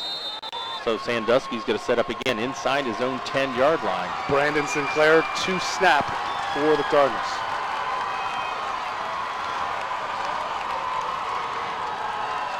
Snap is back. Here comes St. X. Dawson's got it, and it's an alert punt. Picked up, line drive kick. Korsanski makes 2 tackles, miss. He's going to take it inside to Colerain territory, even further inside the 40, down to the 39-yard line, where the Bombers will have it with 2:45 to go, 2 timeouts, and a 1-touchdown lead. That was a nice play by the return man. I mean, that's a line drive kick, but you never know. It's not a round ball. You're not going to get a true hop. He got about the best hop that he could get. Yeah. Caught him in motion, and really the defenders ran right past him. But he doesn't touch that ball. That ball's still rolling for another 20 yards. So big play by your return man sets up the St. Xavier Bombers at Colerain 39. So the defense has to do what they've tried to do all night, and that's contain this offense, and they've done a great job at it. Need to do it here one more time. Love to see a turnover here. Deshaun Pace coming in. There's a pass to that side. Number 2, incomplete. Pace was Penalty. offsides. Pace has been timing that a couple different times and kind of question whether he's been there. Yep, but they're definitely pointing towards the Colerain side, although Deshaun Pace is And popping eligible. up. Nope, ran downfield. Ineligible. So the point to the Cardinals was because he wasn't pointing in the Cardinals. He's asking them what He they was want telling to do. him that the guy was downfield. Gotcha. That's why I pointed at the Cardinals. There you go. So that's a big help for the Colerain defense, an ineligible man. Well, It's an incomplete. That's a question of whether you decline it or not, unless it's a loss of down. No, it's definitely not a loss of down. And it's a question of whether they decline this or not. Yeah, I think they How much overloaded the side and the tight end release there, but I do not think he was an eligible receiver at that point. So you covered him because he was covered up. Brandon, do you decline the penalty there? It's just a question. No. What do you value more, 5 yards or the down? Yep. Once again, Clifford in motion, 3 wide receivers, split out to the bottom of the screen. Timeout, St. X. And Steve Specht. Not happy about something. No, he ran like with the legs of a much younger man when he saw whatever was happening. He ran from the middle of the sticks in a full sprint to call timeout, and then immediately turned not to yell at his players, but someone on his coaching staff. So I don't know. I believe he went towards to get the offensive coordinators' attention. I don't know what was that's wrong. You're like, okay, you're but the Coach, offensive. as you can see on the replay, Coach Specht not happy about it. So that does. The Bombers had 2 timeouts left. 2:40 left to play. That leaves them with only 1. Could come into play here. 1st and 15 from the Cardinal 44. Bombers now have 1 timeout and 2:40 to play. Really, time is not much of a factor, I think, right now at this point. Yeah, no, plenty of time left. Matthew Ruby in the shotgun. Takes back, got some time, passes it across the middle. It is caught by, once again, Marshall Lang, who's going to get it inside the 30 and have enough for the first down. He has been the man of the night so far for the St. X Just offense. a really good pass by Ruby. Kendall is there and just outside of the outstretched hands. He's a big boy. Ruby once again now in the backfield, tucks it, looking for a place to run, and he's going to go down. That's going to, I think, officially be marked as a sack. It is a 1-yard loss. I'm not sure who is the defensive back on that left side. What they've done quickly out of this, and they've gone to the quick out to Drew Meyer a lot. Yep. This time, Colerain defenders lining up again quickly. stepped in front of him. Ruby takes it, passes is complete. Once again, a good wrap and tackle by the Colerain defense. And that was Deshaun Pace. That was a film room play right there. They run a little underneath route. They got the 2 guys on the outside, run deep with a receiver underneath, and Deshaun Pace reads it right away and makes the tackle. That's a good wrap and tackle, holding up for his assist to come there. Michael Bess helping finish off that tackle. So it's third down and 12. Third down and 12, and they bring in 2 guys with wearing number 70. So they bring in 2 extra offensive linemen and sit down your wide receivers. You try to get a max protect and get it to your protect, and you got your 2 best wide receivers to the top of it. Yep, that's Marshall Lang and Liam Clifford to the top of the screen. 9 is dropping in to protect as well. Ruby drives back, looks that way the whole way. Colerain gets through. Pursuit by the Colerain defense. Ruby steps out of it. He takes it down inside near the 20-yard line, but he's going to be well short. But he is going to stop the clock and give them the decision. They've already missed 1 field goal. They're up. Smart, heady play by the St. X quarterback. And fortunate also because the Cardinal sidelines really wanted a holding call. It's one of those bang bangs. You can call it, you won't call it. It could go either way. But the Bomber offense is still on the field. I like it. I think it's a good call for St. X. Well, You're up 14-7. You're on the road. It's pretty long kick if they get it. Looking for the first down. Drops back, rolls, looks to pass. It is caught by Liam Clifford. He's got it. He's going to have enough for the first down. That's a great play call and great execution by Matt Ruby. And again, it's just a simple flood pattern. He's got 1 middle, 1 low, and 1 high route, and he's got Clifford right at this curl, right at the sticks for the first down. That was the junior, Devontae Kiner, attempting to try and get to that ball before it made it into Liam's hands, and he was just shy of it. So first down and 10, 1:11 to go. Ball on the 12-yard line, so the Bombers can pick up a first down without having to score. Here comes Deshaun Pace, around end. Didn't quite get it, and Marshall Lang catches it and waltzes into the end zone for another Bomber touchdown. Marshall Lang with his 3rd touchdown of the evening. They always seem to have a tight end, and they've got a special one there with Lang. I think you're thinking of Elder. No, they do. They have 2. He's thinking of Elder. No. He gets a notion in his head. No. They've had 1 good tight end in the past 5 years, and it was last year. Yeah, I can't think of any other tight end that's Just because he thinks because they're tall, they're good tight ends. Okay, and that's fine. I mean, look, there's no doubt he's a special talent. Yeah. Nope. Up his back, hold us down. Williamson nearly blocked it, but it is through. And with 1:05 to play in the half, it's the Colerain Cardinals trailing the St. Xavier Bombers 21-7. And that's huge, a second score, and they're going to Colerain's going to get the ball coming out in the second half. Yeah. But down 2 scores, they've been ineffective since that first series. Yeah, might we see a little bit of Prather in the second half?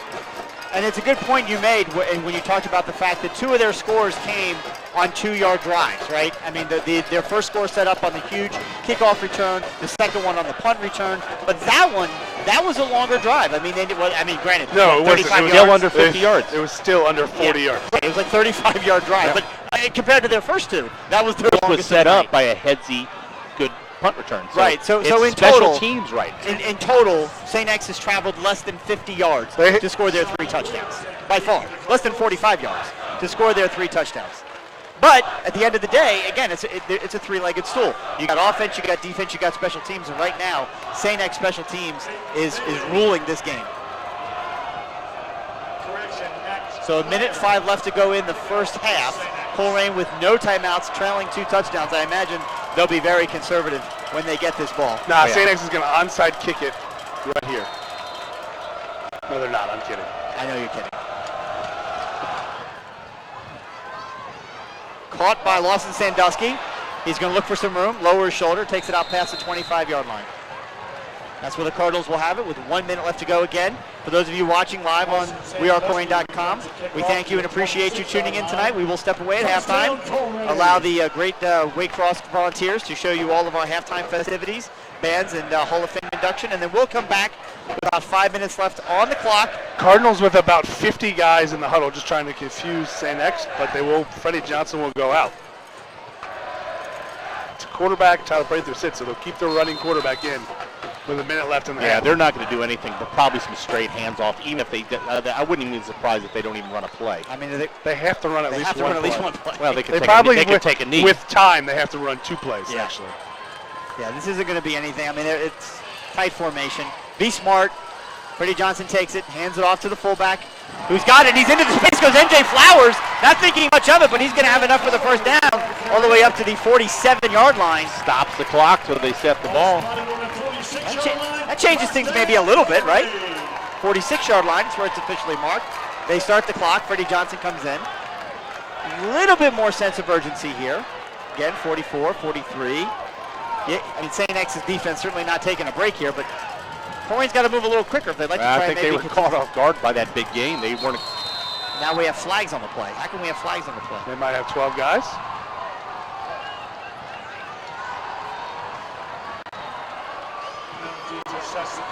So legal substitution on Colerain. I don't really know how. They have 12 guys on the field. Well, they didn't. Nobody came off or came on. Did they have 12 men on the field on the previous play and get away with it? I didn't see anybody. Well, now there's 4 guys coming in. 4 on. We need to see 4 No, they come had off. another one off. Somebody count the huddle. Oh, there we go. There comes our 4th. Is that Prather in the ball game? Yep. So Jalen Thomas coming off. He's the 4th. Okay, 11 on the field. Here we go. First down and 15. Again, 20 seconds left. Prather trying to make something happen here, and he's going to just towards the middle of the field. Deshaun Pace in the general vicinity of that pass. Yeah, with St. X sitting on that note, with Prather comes in, he's not running the ball. Well, they're also going by the clock what has to happen. Right. But again, Brian, you bring up a great point. If Tyler Prather is going to get a chance to be a part-time or split-time quarterback, he's got to be able to run the option. Because here St. X comes again, and they slice right through that Colerain offensive line. Incomplete pass. They didn't Really sly move by the Colerain clock operator, though. No time came off the clock. came off the clock. I noticed that. Official times kept on the field. I know.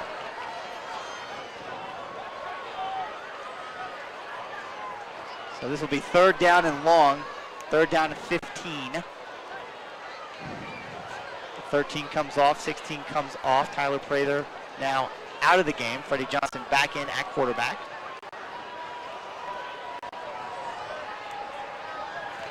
Under center. Takes the ball. Speed pitch, trying to find a few blockers. Good pursuit by the St. X defense. Tackle made by number 5 all the way back at the 35-yard line. They're going to burn their last timeout with 8 seconds left. Of course they are, because it's St. X. because they want to try and score one more time before the half. Sitting on Colerain's 35-yard line. Again, you got a 6 foot. I'm sorry, is he 6'4"? I forgot. It keeps getting bigger every time I say it. Marshall Lang, 6'4", 225 pounds. He's the biggest guy on the field as far as the secondary is concerned. Colerain doesn't have anybody that size. If you can get him in a seam or get him down into the end zone, it's a jump ball. Ruvy's proven he can throw it deep. Try it, right? Well, they're doing a good job. What they're doing right now is they're basically saying, all right, you have Deshaun Pace. He's got to cover Liam Clifford, or he's got to cover Marshall Lang. Cardinals have chosen to shade him towards Liam Clifford, and that's left Marshall Lang open.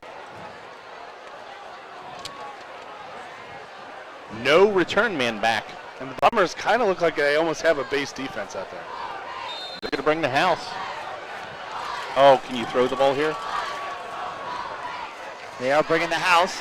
Boston Sandusky's got it. He kicks it again. Just stay in bounds. Yep, it stays in bounds. That would be nice for his stats there. I'm telling you what, though, that was a touchdown if they actually faked it. If he keeps it, release the tight end right there. But as it is, after one half of play here at Colerain High School, it's the St. Xavier Bombers 21, the Colerain Cardinals 7. We'll be back with 5 minutes to go in the half to bring you scores and stats from tonight's action.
Good evening, ladies and gentlemen.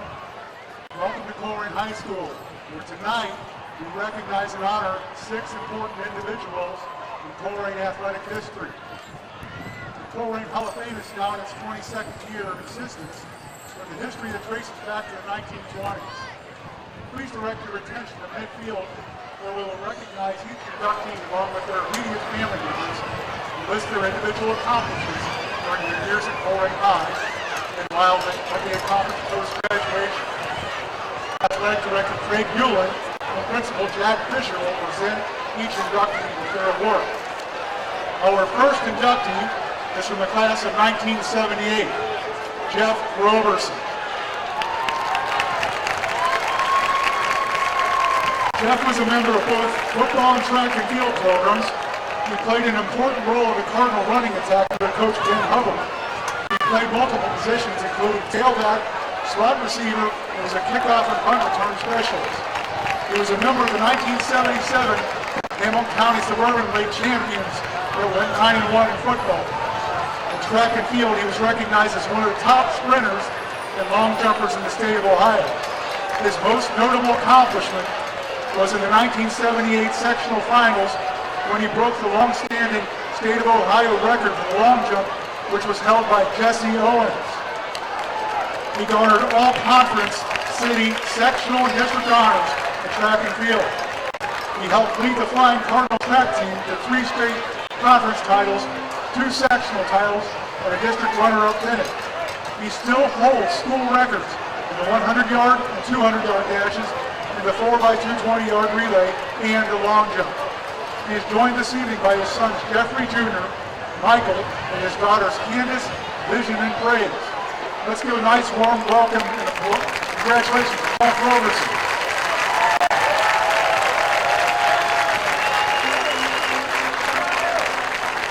Our second inductee is from the class of 1998, Jerry Buck Hayward. Jerry was a 6-time state qualifier, 4 times in cross country, and twice in track.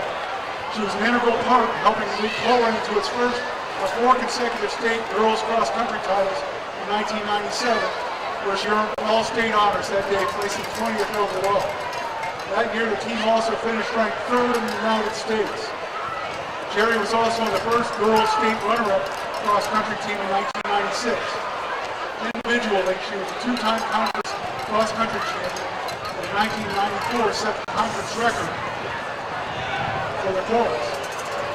In 1995, she claimed the district cross-country title, and later that spring won the individual district title in the 3,200-meter run.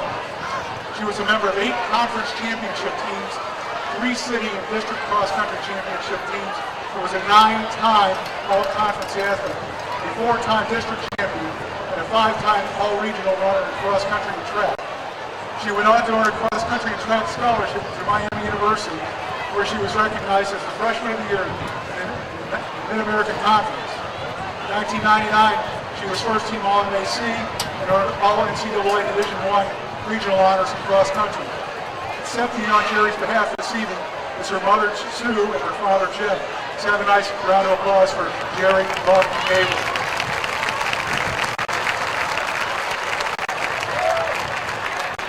Our next inductee is Mr. Justin Hussle from the class of 1999.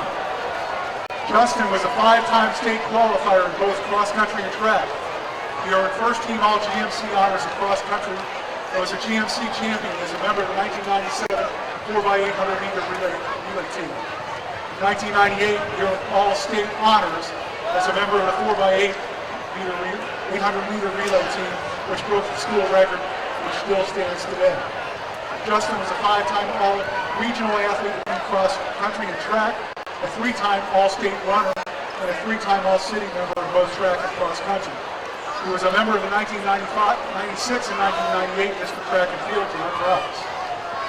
He went on to run for Miami University cross-country and track and competed in the steeplechase. Over the past 16 years, Justin has served in the Colerain Township Police Department as a police officer and detective. He is joined this evening by his wife Dana and their 3 sons, Baden, Colin, and Adrian. Let's give a warm round of applause for Investigative Sergeant Justin Hussle.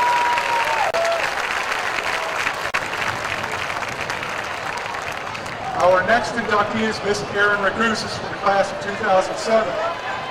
During her career, Erin earned 12 varsity letters in cross-country, swimming, and track and field.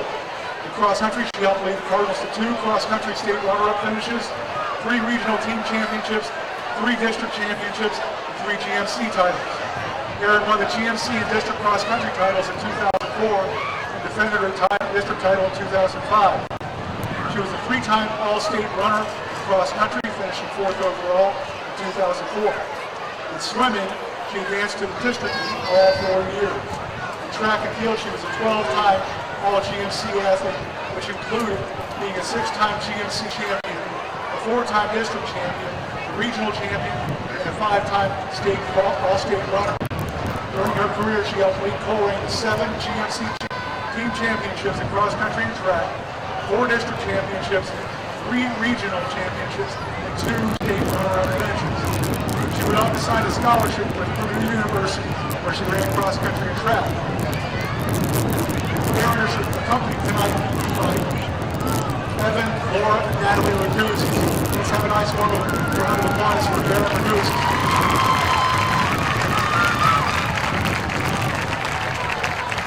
Our next inductee is Emily Schwebel, representing the class of 2009.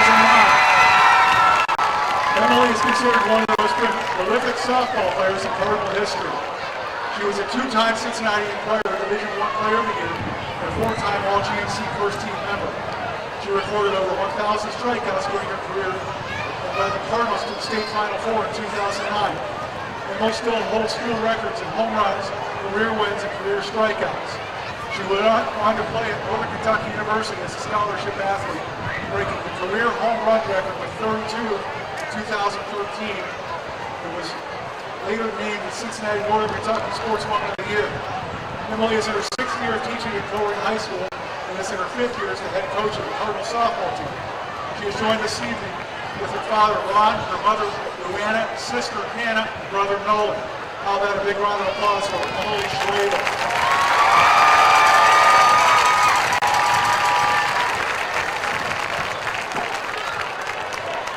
Our final inductee is Coach Ben Hubbard.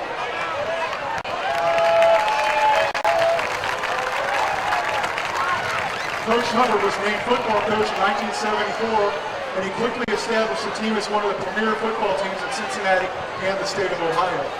His three-season record was 24-6 after turning around a program of 6-18 the 3 previous years.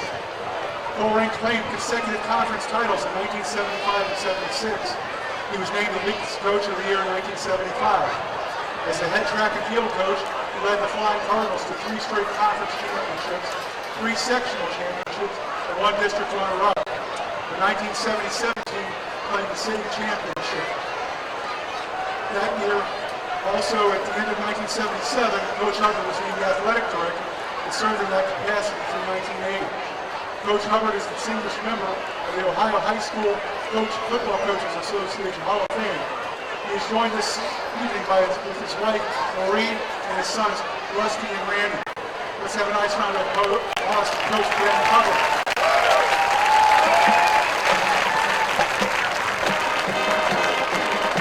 Let's congratulate everyone and sing this boring fight song.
Ladies and gentlemen, presenting the pride of Colerain High School, the Colerain Cardinal Marching Band. The Cardinal Band is led on the field by senior drum majors Sam Lights and Corinne Webster. Tonight, the Cardinal Band is honoring the memory of Officer Dale Woods, Colerain High School class of 1990, and a Cardinal Band alumnus in the drum line. As with the men and women of the Colerain Township Police and Fire Departments, the broader law enforcement, firefighter, and EMS community, and Dale's own family, we in the Cardinal Band family also feel as though we have lost one of our own, when Dale died in the line of duty on January 7th of this year. At this time, we invite everyone in the stadium to remember Officer Woods with a brief moment of silence.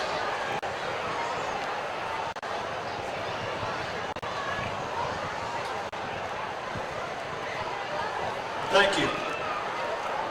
Drum majors, is the band ready to perform?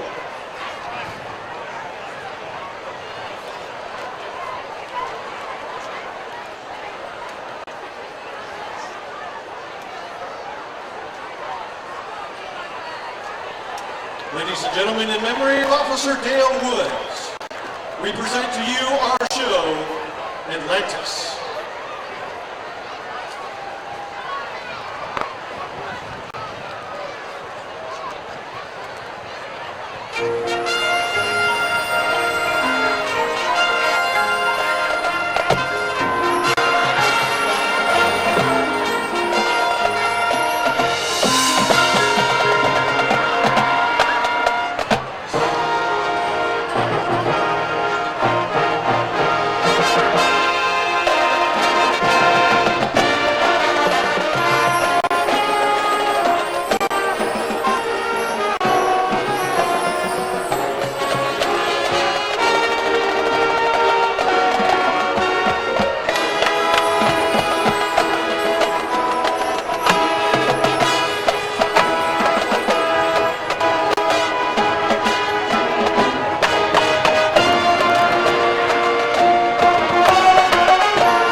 And welcome back here at halftime for your halftime stats. We got a little bit of short time here. A band, what a great tribute right there. The Colerain Marching Band playing tribute to Officer Dale Woods, Colerain Township police officer who was taken from us earlier this year. So the community remembers, and the community thanks, and the community appreciates Officer Woods and all the Colerain Township first responders. Here are your halftime stats. St. X leads Colerain 21-7. First downs for St. X are 10-6 for Colerain. St. X has only rushed for 24 yards, where Colerain has rushed for 110, but the big difference here, passing 132 yards to Colerain's 36. So St. X has ran 30 plays for 156 yards. Colerain has run 26 plays for 146 yards. It just really shows you very close in yardage, but it's all been about field position and big defense or special teams turnovers. Your leading rusher for St. X, Matthew Ruby, 4 for 12 for Colerain. Hamza Abdul Wahid, he has got 4 carries for 46 yards, and MJ Flowers, 7 for 35. Passing, Freddie Johnson is 2 for 2 for Colerain for 36 yards. Tyler Prather came in 0 for 5, did not complete a pass. The big one though, very efficient, only 19 yards is his longest pass, but very efficient, has Matthew Ruby. He is 15 for 19 for 132 yards and 3 touchdowns. All 3 touchdowns to your leading receiver. 3 catches, 62 yards, 3 touchdowns for Marshall Lang. Liam Clifford has 6, 456. Jalen Thomas for Colerain has both the receptions. He's 2 for 36. As we said, we had a big block punt, short field, big kick return. So the St. X benefiting from the big turnovers. Your leading tackler for St. X, Noah Taylor, has 6. For Colerain, Deshaun Pace has also 6. Your halftime scoreboard updates in the GMC. Hamilton trails Anderson 14-7 at half. Sycamore and Kings all knotted up 17 apiece. Princeton at halftime leads Withrow 21-0. Springboro up on Middletown 17-7. Lakota West 23, Centerville 0. Lakota East Fairmont, no score reported. Fairfield leaves Springfield 7-0. Fairfield with a goal line stand at the end of the half. Wow. Leads 7-0. Barn Burner out. Out and where? In Oak Hills off of Glenway Avenue. Oak Hills got to an early lead, but Simon Ketton at halftime leads Oak Hills 7-2. Bottom of the 6th. LaSalle leads Mason 17-0 at halftime. Indiana Cathedral Elder, no score could be found. Moeller Trinity, no score could be found. Harrison East Central, no score could be found. Whitten Woods West Claremont, no score could be found. Then why report them? Because Chris wrote them down. I like reading it. Milford leads Dunbar 14-7. Mount Healthy at only trails Coldwater 7-0. Turpin at half 34-0 over Northwest. Wayne leads Olentangy Liberty 7-0, and St. Ignatius over Mentor 21-17 at half. So how important is this opening drive for the Cardinals to start the second half for us? Real important. Real important. Now, in the context of the season, it's right, of course. It's not that important in the context of but in the context of this half and game, it's utter importance. You got to get back into a score, get it within striking distance, and really carry the momentum here coming in the second half. I might slightly disagree with you, Brandon, just because this season, your offense is still looking for an identity. You haven't really had consistency in this first 2 games with either quarterback. You've had more success with Freddie Johnson, but we get the advantage of a last week of a couple big defensive plays that set it up. Really not much going on. You're playing one of the best defenses tonight that Colerain ever faces. They know us better than anybody, so it is a good test. But whether you win or lose this game, you're looking for an identity for your team for the rest of the season and confidence coming out of this game as you go into GMC play next week. That's very well worded. That's right? why I said I it. think you're exactly right. I couldn't disagree more, Yeah. but Well, I think patience is a virtue, and it's something that's needed with this team as they start this year. You know, you're not going to make or miss the playoffs based on this game. What I've seen out of Freddie Johnson is a more decisive running back, someone who looks even more comfortable than he did just a week ago. And I think he'll get more comfortable in the position as we go through the season. But let's just talk about tonight. I got to be honest, as much as, you know, people talked about this vaunted St. X offense, it doesn't look a whole lot different to me than anything I've seen in the past. It looks kind of the same thing. Still not having a whole lot of success running the football. And, you know, just simple little slant and out patterns from a passing perspective. We're underway now. Colerain will take the ball to start the second half. The ball is kicked deep, and it is into the end zone. Touchback. The Cardinals, that's the first touchback we've seen this season. Well, the first time they kicked off from this side of the field with this solid, steady wind going from one end zone to the other. And everybody's been kicking into it so far. Solid play there by Jake Howland, retrieving the tee. How about that? As is tradition here at St. X, one of the underclassmen special teamers is in charge of running out as quickly as possible and getting the tee. So we switch positions here now. Brandon's sitting down and getting a break for the first half. He stood the entire first half. And I will stand and try. Also, the teams are going in the opposite directions now on the field. So Freddie Johnson back More under center. importantly for the viewers at home. I formation. Freddie Johnson under center. Right up the middle, nothing there. Freddie Johnson still got it, keeps it. He's going to try and, I think he's going to get 1 yard on the play. He got stopped right at the line of scrimmage. And I'll tell you what, number 96, I'm sorry, 61. Oh, no, 96, is it 61? 96 is in right now. 96, Giovanni Albanese has been all over the field. He's done a lot of work there from the nose tackle. Well, the roster you gave me says 96, or 61. Yeah, that's what they gave me as the starter. He's not starting. 96, and the student section keeps shouting out Gio, so I can only imagine that there's only one of him. Yeah. He has really done a good job against the 3-year varsity letterman starting center, A.J. Oren Center. Really didn't allow that play to develop. So under center once again. Freddie Johnson takes it, pitches it wide, and hit immediately in the backfield is Jalen Thomas for a huge loss.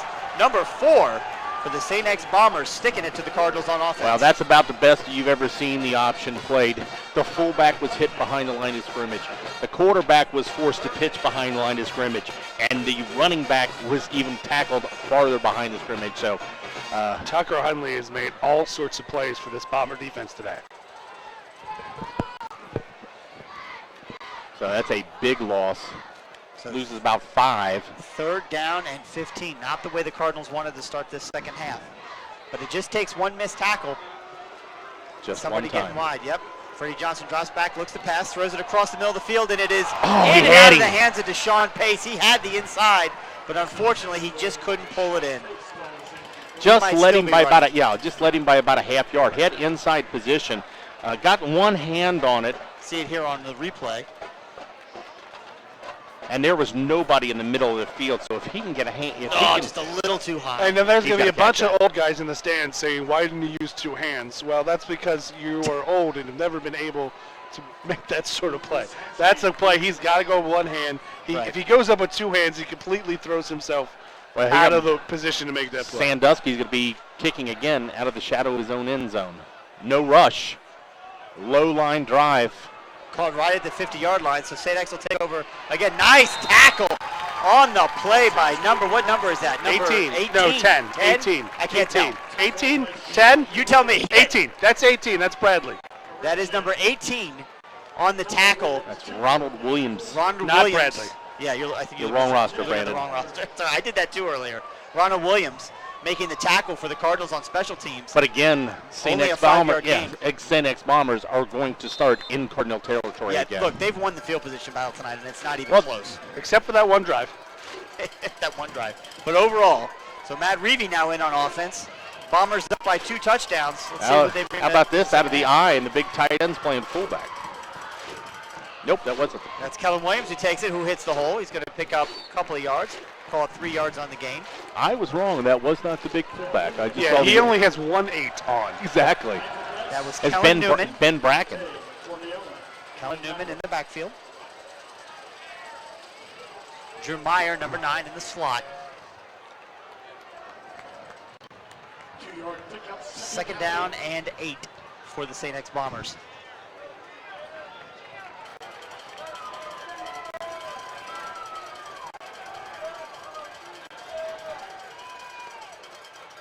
There goes Deshaun Pace. Across the middle. It is caught. Tackle made in the open field, but I mean, again, just great execution by the St. X offense. Good play call, good execution. Drew Meyer on the reception. St. X up to the line of scrimmage quickly. It's a first down and 10 inside the 25-yard line. Double move coming right now to Clifford. Just a great over top of the linebacker. Nope. There's another pass, another completion. They've tried inside to. the 20. The Cardinals have kind of jumped on this. When they go to the no huddle, they go immediately to that little bunch formation. Cardinals have been on the past couple plays. I was fully expecting them to go the other way. Fake that, a little pump and go. To Clifford. Oh, we may see it. Second down 8.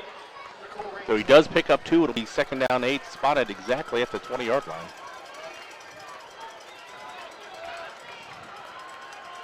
Just great execution so far. Yeah, by they the look St. X good. Bombers. Yeah, they look good. Certainly better than they did last year. There's no doubt about that. Liam Clifford. Number 20, Kellen Newman out wide. Matthew Reeve takes it, drops back, passes incomplete. Possibly tipped at the line of scrimmage by number 49. Well set up. They run a backside screen right there, and an offensive line get out there, and See if it gets tipped. he had blockers. Yep, 11 had it in both of his hands.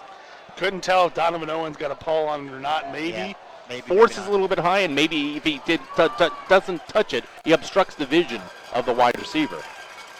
You got to think though, this might be 4-down territory regardless of the outcome. You got of this this next play. yeah, you got this kind of lead. But a touchdown or a field goal does make it a 3-possession game. That's a good point. So here we go. Big third down for the Colerain defense. Matthew Reeve drops back, rolls, passes the other way, across the middle. Liam Clifford, he's got it, and he's taken down. I think he's going to be very close to a first down. We'll see where they mark it. He'll be a couple If yards he's short. short, they're going for it on He's couple, fourth. yeah, he's about 2 yards short. Yeah. So that, well, maybe 1 yard short. 4th and 1. for the last St. X time offense. on 4th down, the Cardinals stuffed it. But we'll see what St. X does on this play. But they've gone play action and been successful, just dumping it off the tight end or the back out of the backfield. This is a fairly big play. This is a fairly big play. In the underneath center is number 12, Matt Ruby. Again, Kellen Newman in the backfield. Meyer shifts from one side to the other. He takes the ball, hands it off, and once again, he's hit in the backfield. 40. He's going to be short. I do not L.T. understand Johnson. that play call at all. Why are you handing the ball off 5 yards deep from the line of scrimmage?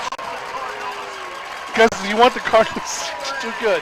I mean, I get you want your offensive lineman maybe to create that hole, but give it credit to L.T. Johnson. The hole is there. L.T. Johnson just beats his man right off the bat, and You need 1 yard. I know. You're gonna have to make that some other play. You're testing your offensive line. You know, you're going against one of the better defensive line. You haven't had a lot of success, but you want to give your players They haven't had confidence any too. success on that other than when Ruby just tucked it in and got When the he 1 yard just did himself. it. Yeah, he's very successful on the quarterback keeper. So the Colerain defense takes it once again. Jalen Thomas is going to run wide, and this St. X defense is there, and it's going to be another tackle for loss. And the option was there, but not a very good block on the edge, and that's what contains it and holds it to a 2 yard loss. As you see right here, he's got his man, but right here on the edge, not blocked, is Tucker Hunley who makes the play.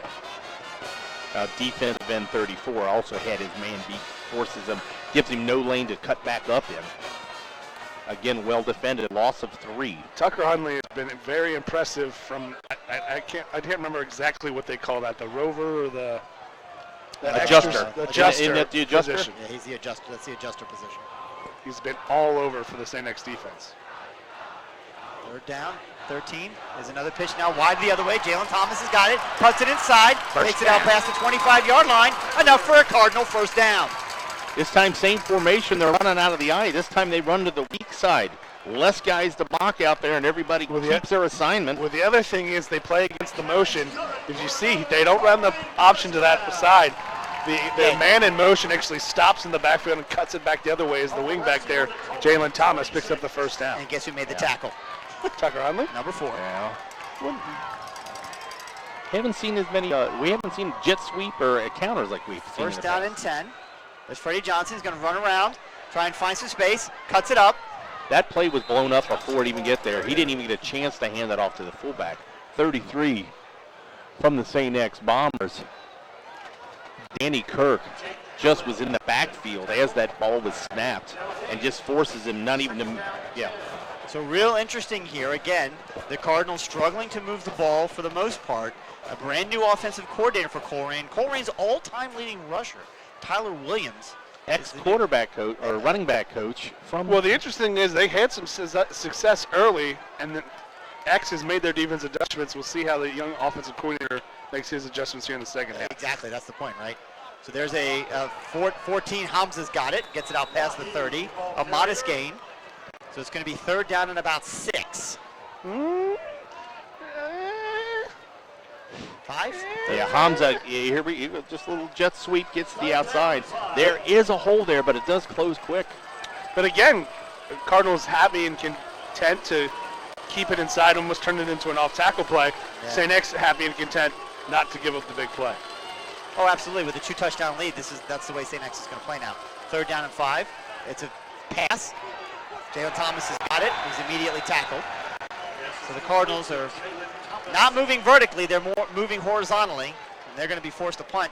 Here we're already approaching 5 minutes left to go in the third quarter. Over half the quarter's gone. And St. X will do this all day. I mean, we can punt back and forth in between the 20s and call it a night. And this is what St. X wants to do. They want to control the field position. And it'll be up to Lawson Sandusky to try to flip it here. Get fourth down and 5. Yeah, Luke Bransky's back for the Bombers. Looks like they're cutting up. They're setting up the It's return. a high snap. Lawson's got it. It's good kick. Booms it off of his foot. Versansky catches it. Makes one man miss, but cannot make the second man miss. And he's only going to fall forward for about 2 yards. So. All right. I know we have a very important upcoming series. More importantly, did we win Split the Pot? I don't know if they announced it. Well, oh yeah, check the scoreboard. Now listen, if one of you two clowns win this, I get a third of it, okay? 404, 142. 404, 142. Did we win? Yes, we won, and we're going to donate the money all the way back. That to means the we boosters. did. That means we didn't win, folks. That's not true. Yeah, that's just We terrible. didn't win. We No, did. We had First the, down and 10 for the Bombers. we had the first two numbers right. Clifford in motion. There's the handoff. Once again to Kellen Newman. He's going to run back up to the line of scrimmage. And He's not. He's not. Based on that spot, they're going to lose about Maybe a yard and a half. Yep. Yeah, the running game has not been there. Well, the interesting thing is that stretch play really hasn't been there, and that's about the third or fourth time they've gone to it, and it's just been stuffed on the backfield. Again, no huddle. Quickly on second down. Trying to tire out this defense. The defensive line is getting a good push, but there's another pass out to Liam Clifford, who catches it for about a 6-yard gain. And they have had no passes really downfield. They've been patient with those 8-9-yarders, and it's just been consistent. Again, it's the same. I feel like it's the same offense I've always seen out of St. X. There's nothing new or dynamic with what they're doing. They've just got better players. This goes Kellen Newman in motion. Quarterback draw. Yep, he drops back. Matthew Ruby looks the pass, throws it across. Xavier Kendall knocks it away. Incomplete, intended for number 88, Marshall Lang. And Reevy really made a mistake there. I think he was zoned in pre-play. He thought he was going Marshall Lang all the way. Yeah, you can see his eye. Well, he's looking around here a little bit. But he knows he's going Lang the whole way, and so does Xavier Kendall, who knocks it away along with the other Cardinal defender I didn't see. Well, and also they made, with substitution, Colerain had... Cardinals had a substitution. Oh, my goodness. Look at that punt. Good grief. Coach Cutright is a little upset of his special teams coach. When it's fourth down, you guys got to have these guys ready in the field. There should not be any question Yeah, they had who's 12, in or they not. had 12 men on the field there. That's the second time tonight that Colerain had 12 on the So, field. yeah, getting back This to time they got what timeout. Brandon said on that fourth down, they went too wide and they moved the tight end in. Colerain only had one defender to this side. They were a little bit confused on that. So they had two offensive guys on one defender on this side. And if he recognized that, those guys are wide open. One of them is. But he just focused on the tight end, and so did the Colerain defense. Well, it's hard not to, right? I mean, Marshall Lang's got all 3 scores for the Bombers tonight. He's been clearly their offensive MVP of the game. If you don't give it to the quarterback, we threw him all 3 of them. Fair enough.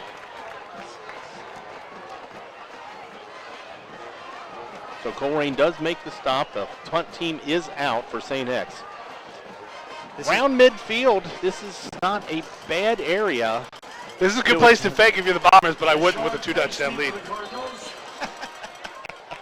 Or do you, because you're comfortable faking it with the 2-touchdown So lead? Pace is going to be setting up around the 20. I cannot see them doing that. There's a snap back. He's got it, drops it. That's another good high punt. Paces inside the 20 and catches it. Looks for a block. There's a good block. He's going to take it out to the 30, still on his feet. He's going to get stiff arms a man. He's Still on his feet. He's Still on his feet. He's He's gone. gone. Sean He's Pace gone. is off to the races. Can he get to the end zone before number 5 catches him? And I think the answer is yes, he can. Touchdown, Cardinals. Sean Pace. Your big name player makes a big time play. Deshaun Pace takes that right at the 20-yard line. About an 80-yard return cutback. He doesn't make that return without a bunch of big blocks. Stayed with him all the way. This has turned this game back around and woken this Colerain. Give credit to Sean Williamson. He was the blocker on play side. I didn't see him. Might have been Jalen Thomas on the backside of that play, but he was the lead blocker. Gave him the edge. Pace then gets the stiff arm on the sidelines, cuts back, and the Cardinal defense has a nice wall. Snap back, kick is up. Kick is good. 3:32 to play in the third quarter. It's a new ball game. Your Colerain Cardinals trail the St. Xavier Bombers 21-14. Yeah, and a lot of times on these returns, when you cross field like that, you're going to get a block in the back. Someone's going to crack back. Someone's going to make a bad block. Colerain did a great job staying in front, staying face-to-face, shoulder pads to shoulder pads, and cleared that way. He was here on the sidelines here. Somebody made a block along the sidelines, that last clear, and then he was off to the races. There's a reason that the head coach of the University of Cincinnati, Luke Fickle, likes Deshaun Pace, and it's that kind of athleticism and play. Here we watch it again. Yeah, it is Jalen Thomas that kicks the block out. But you know what he does? He's very strong. He runs through a couple of tackles. Who was that? That's what I told you. There was one guy that cleared out 3. Let's see if we can see this that. outside. Jalen Thomas, Sean Williamson with the play. Ran right through there. Who's coming in here for the other block?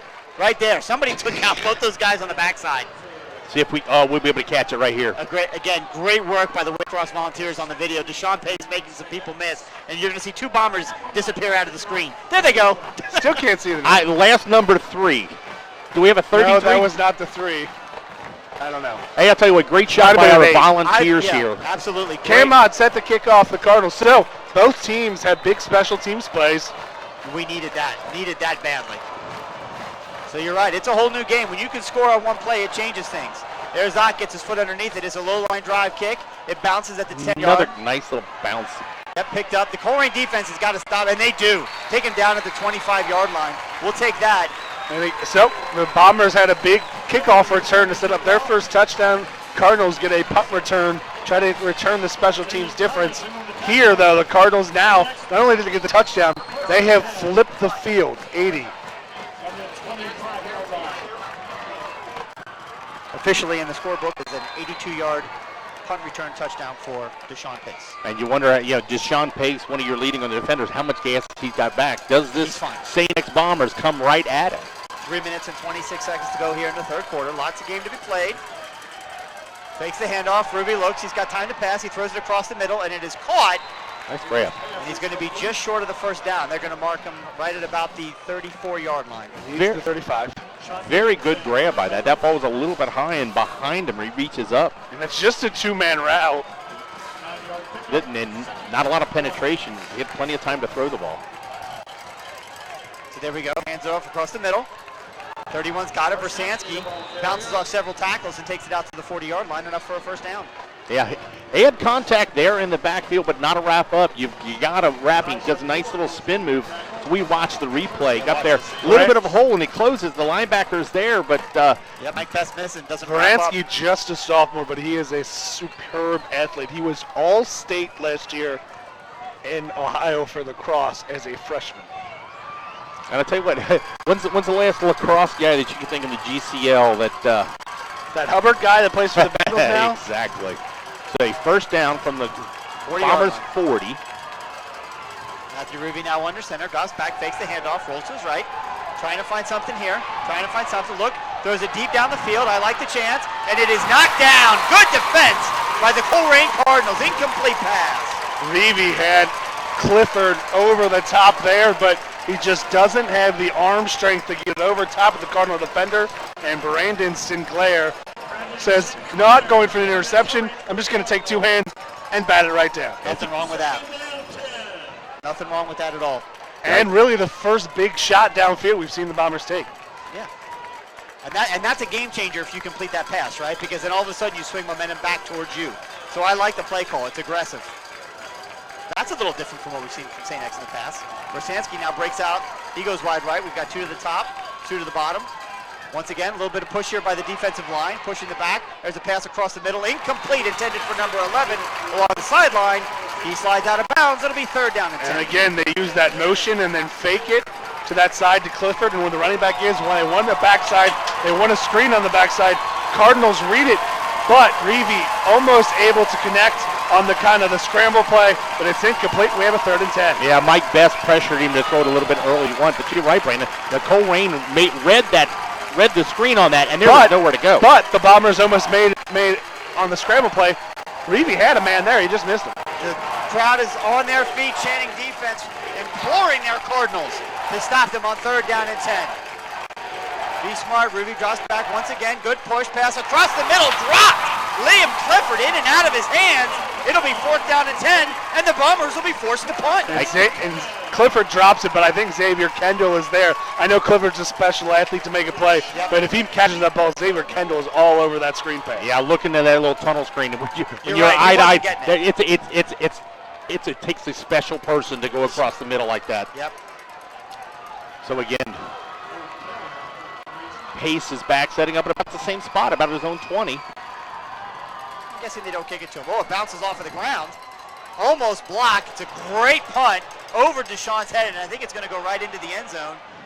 Yes, it does. It almost checked up at the 1, then just slightly rolled in the end zone. I almost was going to correct you. That ball bounced up at the 1.5 yard line, and it comes down, and and if you look at it right here, look at it right here. And look, you're right, it bounced right back straight up in the air. And if he gets another half bounce, that defender is there to make the play, but just out of his hands.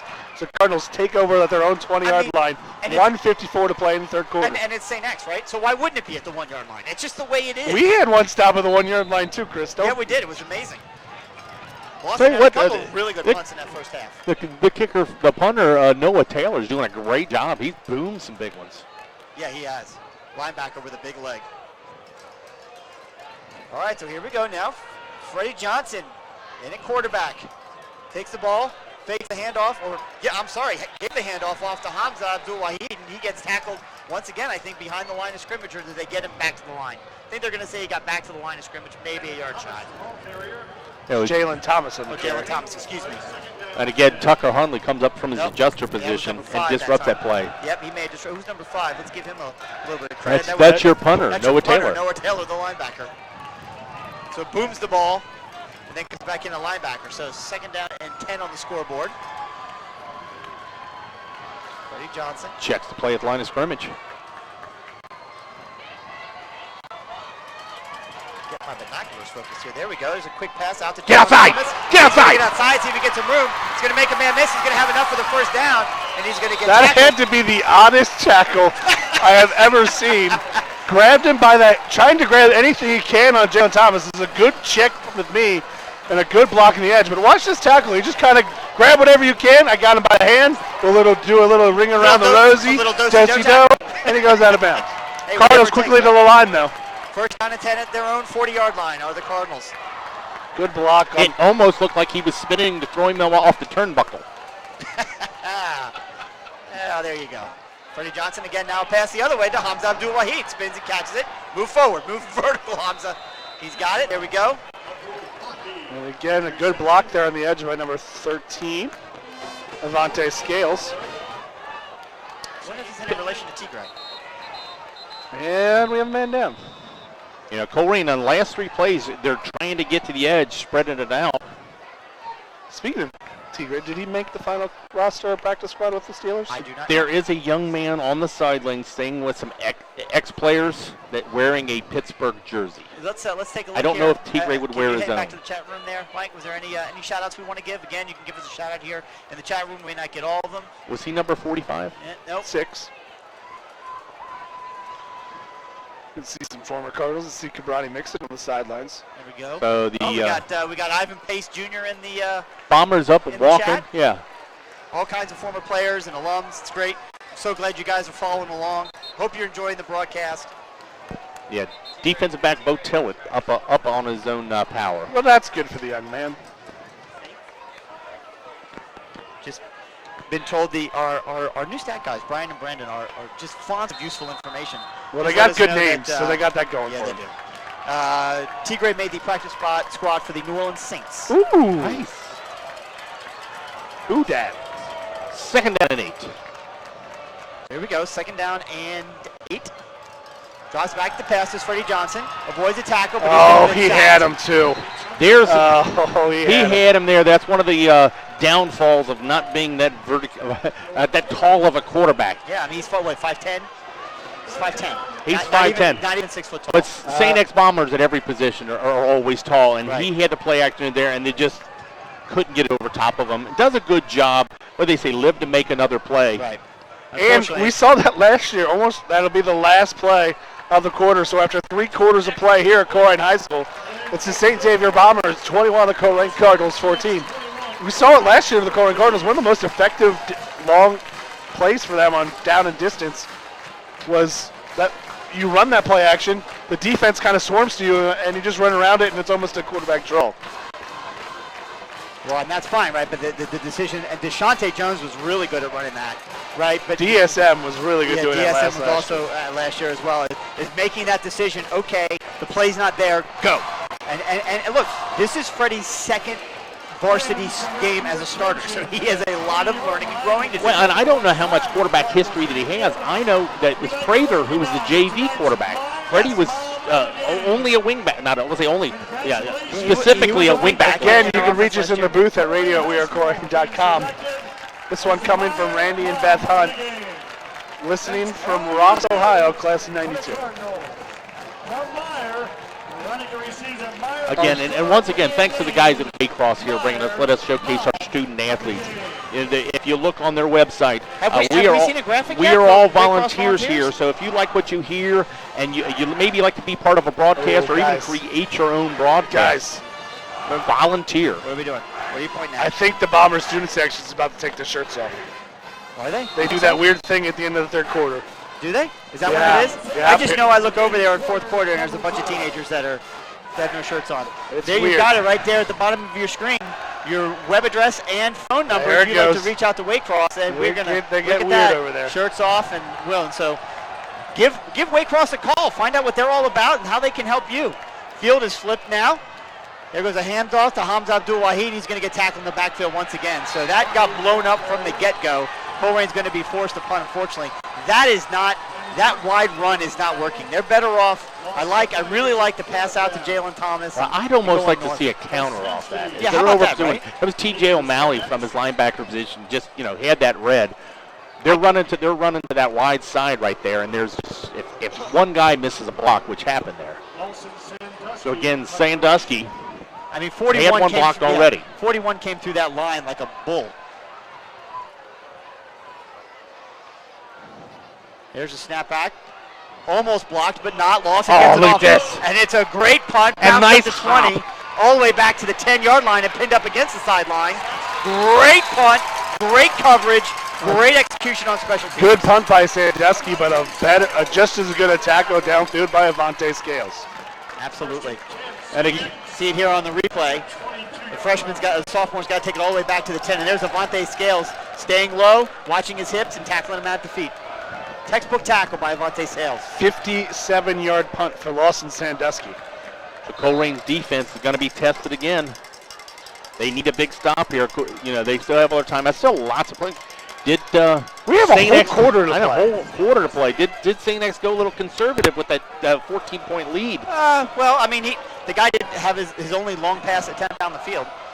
So here we go. Ruby takes it, and it's a counter. Hands it off to Kellen Newman. He takes it through the middle. A little bit of success there. He's going to pick up probably 5 yards on that play. That might be the longest rush of the night for Kellen Newman. They're going to give him 5 yards. Yeah, just a quick little counter. Caught the Colerain's defensive line maybe in a little over pursuit right there. Makes the second down play selection a little bit creative here. You can run again to create a short 3rd down. You can go play action. They've gone tight again. Two tight ends, two in the backfield. Yep, Ruby under center. There goes Clifford in motion. Once again, Kellen Newman takes the ball. Ruby's got it. He's keeping it, rolling it, looking at the pass. He's going to tuck it and run. Takes it right out of bounds. Going to get out to about the 30-yard line. Yeah, he's only going to pick up at 2. Colerain stayed home on that. Well, they're going to give him to the 31. Yeah, that's about right.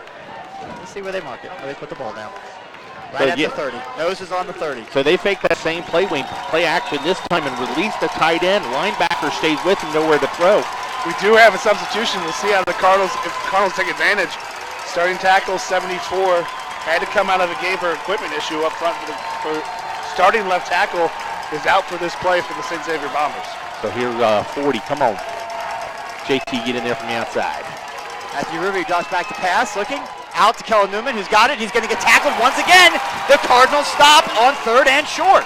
And again, St. Xavier chose the little look one way, throw back the other, and the Cardinals are just waiting. Is it just me, or does that, much like the deep handoff, just take too long to develop when you're talking a short yardage situation? Well, it's a screen. You want it to develop slightly slowly and make the defenders make a wrong decision.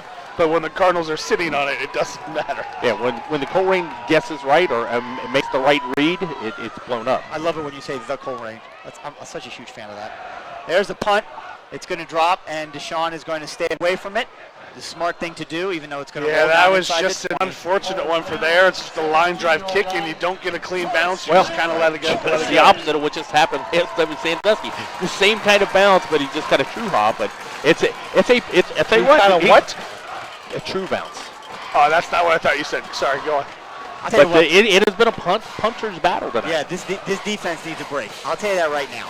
This offense has got to help out their defense a little bit. Deshaun Pace, who was in on special teams, is probably a little gassed. He just now got off the field. He's playing defense. So He's playing special teams. Lawson Sandusky with 7 punts, averaging 41 yards so far. Noah Taylor with 5 punts, averaging 48 yards. Now, how is that block punt averaged? Is that considered not a kick or It's considered negative? a team punt, so it doesn't go into his average. So the Cardinals have it 1st down and 10 at their own 17-yard line. 9:33 left to go in the game. Drops back, and there's a pass out to Jalen Thomas, who's got it. He's going to try and pick up some yardage, and he does. Getting tackled by the Bombers, but not until he gets out to pick up about 2 yards on the play. They're overloading that side and just a quick Freddie- hit. Yeah, Freddie needs to get a little bit more touch on his passes. Yeah, but St. X Bombers are all over that, reading that right away. It almost like to see maybe a hitch and go right there. Yeah, he doesn't really have time in that situation. Exactly. To go. Yeah, This defensive line is causing a lot of problems on both sides. Colerain defensive line is getting into the X backfield. The St. X defensive line is getting to the Colerain backfield. Ray Johnson once again drops back to pass. He's going to tuck it and run. He finds a blocker, blocks a man. He's going to get out past the 25. Almost enough for the 1st down. He may have it. But his helmet does come out. He's got to come out of play. Does he have to come out even though it's a change of... Yes, they're moving the unless they call a timeout. Well, they're certainly not going to call a timeout. They've already used 1. They need to save those last 2. So Prather's going to come in the ball game. 0 for 5, your passing quarterback. Do you take a shot with Prather or just let him hand the ball off? We don't know. We'll find out. I mean, you're deep in your own territory, right? And you're down by a score. I don't think you get too creative. How about this? Prather under center. I mean, he ran the option last year as the JV quarterback. They went 9-1. He drops back, passes it, in and out of the hands of number 16. That would have been at least a 4, possibly a 5-yard gain. That was a perfect play call, too, right out of it. Isaiah Myers, the sophomore, just a quick hitch out there. Hits him right in the hand. Right in the face. He went right through his hands and hit him right in the face. That will come in time. He's a sophomore. Big 6'4" 15-year-old. He will get it. He's still out there. And now he's out and comes 23. That's an illegal substitution, isn't it? Break the huddle. They didn't break the huddle yet. That's close. It is close, but there are no flags. And they got 8 It's seconds only to go. illegal if you get caught. Yeah, of course it is. Freddie Johnson with the handoff. M.J. Flowers. I'll tell you what, the sophomore, we have not called his name a lot tonight simply because of the great play of the linebackers and defensive line of St. X, but that's his biggest run of the night, and it couldn't have come at a better time. Well, they're the St. X Bombers has decided they want the quarterback, to beat him, so they're overplaying the fullback. And that was a really good play up front by Dalton Pert. It was a double team up there on the near block on the linebacker. That seals the track for the fullback to get into the secondary. Hey, and for a first Bombers' down. middle linebackers are really committing between the gaps right now. So let's see what they do. Freddie Johnson under center, drops back, looks to pass, throws it deep, and it is over the intended target. A little bit of contact there. Oh, We've got get cramp. another cramp situation. Number 13 cramping up, and he's going I'm sorry, that's an awkward way to get off the field. Is there a non-awkward way to hop off after an injury? Yeah, you don't have to dance like do the little two-step coming off the field. It's 2 weeks in a row we've seen cramps in the second half for the Cardinals. These young men need to hydrate themselves properly. Little high on that. I like the play call. Deshaun was cramping earlier as well. He's not happy, but that's all right. Get up on the table, work it out. Hydrate. Second down and 10. Cardinals spread it out. Yep. 2 wide to the right, 2 wide to the left. Freddie Johnson drops back, looks to pass. It's complete. Hamza Abdul-Wahid. He makes a man miss. He stays on his feet. He's into Bomber territory. First down, Cardinals. They go 4 wide, and Bombers just decide to say single coverage and commit to the run. Both middle linebackers shoot over center, get picked up by the offensive line, and it's just a simple little pitch and catch right there. He made 2 tacklers miss there in open space, but there's that guy, number 4, Connor. I don't want to say Connor Hunley. Tucker Hunley, making the tackle for the Bombers and preventing a much larger gain for Wahid. Cardinals into Bombers territory. Yeah, Wahid, he's got a low center of gravity. You're not going to get him with an arm tackle. He's going to run. He's a very strong runner for his size. First down and 10. Drops back, looks to pass once again to Freddie Johnson. He's going to throw it deep, and it is beyond Deshaun Pace. He had him. Unfortunately, just needed to get a little bit more. And he had either receiver there. Yep. The Bombers bite on the little short curl, and he had either Pace or Wahid. He's just get some air. Let him create space. Let him run under that. It comes with time and repetition. He will get there. I hope if he's still making that throw. But you switch it up a little bit to the pass is going to keep the linebackers at bay, which might open mix something up up even run. more now. The Cardinals in the shotgun. So in the shotgun, MJ Flowers in the backfield. Wahid lined up in the slot. Second down and 10. Snap back. It's a quick pass, and it is incomplete. Almost knocked down 41. Again, calling his number. And here's the problem. Again, you're throwing the ball. If you're not going to get any positive yards, granted the clock's not running, but at the same time, now it's 3rd and 10. So now you've put yourself in a position where you almost have to throw the football. Yeah, so Colerain goes 4 wide there, and St. X doesn't move. Colerain calls an adjustment. It calls a play, and when they make the adjustment, St. X made the adjustment, and both their middle linebackers dropped to the slots. He guessed right on that. That was just good defensive. So you're saying the coaches are coaching that was a out chess there match right there. to I enjoyed oppose watching one another. Exactly. Brian is enjoying it. That was great play call by both coaches. 3rd down and 10. Here comes the blitz. Good block by the Cardinals, and over the intended target of Deshaun Pace. I think that was Deshaun out there, right? Yeah. Yep. Over the intended target. And unfortunately, that might have been, if he catches that, maybe he gets the first down? He's close, but he gets a one-on-one. I mean, he has to go high and really give himself up. So if a pass is on the money and he can set his feet before the defender gets there, he's strong enough to break a tackle. But I think Freddie's, it seemed like he's a little upset with himself coming off the sideline. He doesn't need to be. He's learning, he's growing. You'll like to see the competitive nature of the young man. Absolutely. Only a junior. So Lawson Sandusky this time going to be kicking from about his 40. Much better place to be kicking from. Well, you would love for this to have been a little bit shorter, maybe run for that first down. But again, it's another good punt towards the sideline. It bounces return. No return inside the 20. So another really good punt by the senior Lawson Sandusky. The only problem for Lawson Sandusky is he's averaging about 40. Hold on, we'll update the stats real fast. Refresh. That is one of the greatest stats after. He's averaging 40 yards a punt. Unfortunately for the Cardinals, the only one that people will remember. Noah Taylor is averaging 48 yards a punt. All right, so St. X has got the ball. Ruby does it, hands it off once again. Great defense by the Colerain Cardinals. Again, the clock is the Bombers' friend, right? The clock is the Bombers' friend, but they're still over 6.5 to play. I understand that, but I mean, legitimately, what is that? Is that 2 first downs? Maybe 3? That's a whole lot of first downs, Chris.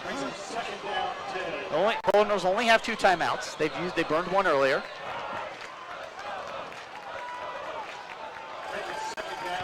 And this has really been what we expected, not from the first 2 minutes, but coming in. Right. The defensive struggle really capitalized by special teams plays on each side. Ruby drops back to pass, throws it across the middle once again to Marshall Lang, stays on his feet, lowers his shoulder, and brings Sinclair out past the 40-yard line. Be a first down for the Bombers. And that's just offensive film room there. That's the same play last week that Wayne really picked apart this Cardinal defense with. Just a little simple post pattern right in the soft spot of the zone, except Marshall Lang is not going to drop it tonight. No, I don't know why you don't throw that guy every single play. I mean, truly. He's very good. So first down and 10. Right at the 41-yard line of the Bombers. Snap is back, drops back, looks to pass again. There we go! Sack for the Cardinals! L.T. Johnson! L.T. Johnson gets the sack and great pressure from the outside from also another from Donovan Owens. Donovan Owens. Yep. Donovan Owens really got through the line, pressured Ruby out of the backfield. You'll see it here on replay if they haven't already showed it. I wasn't looking. All right, well, you saw it on replay there. Good job, Owens Chris. came through that line, and Johnson cleaned it up. So here we go. So second down and 20 now. 10-yard loss on that sack. Snap is back. Once again, a little bit of pressure. It's a quick pass. Nearly intercepted, and somehow Liam Clifford comes out with it. How in the world did he get that ball and get out of it? Got a Cardinal down. There is a flag on the play. We may have a lineman downfield. Holding Against the Bombers. That was Still an one of the amazing play. best You want to know how you do it? You have a high-level Division I athlete make this play. Look who's right there, threw it, somehow gets through. Oh, well, There's the hold also. That the hold helps. Yeah, well, yeah. The hold really does help. The hold made a difference. And I tell you what, it was a Colerain Cardinal down on the far sidelines. I think he was part of that jump ball. Came down oddly on his ankle. Didn't see who it was. Yeah, and That might be 40. My view right now is not going to give you a number. I think I it can was. tell you that right now. Well, looking into the defensive huddle, I don't see LT. So Yeah, it might be LT. Who's had a big game? He's got 2 or 3 sacks? Here's the replay one more time from the backside. So somebody took out 2 Cardinals. Is this? Yeah, LT comes really. 53 came back and took both those Cardinals out.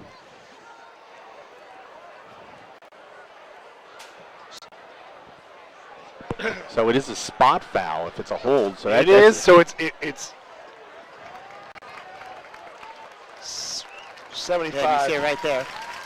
There it is right there. LT Johnson is up and running. Great to the job by Cardinal Waycross sidelines. for nailing that.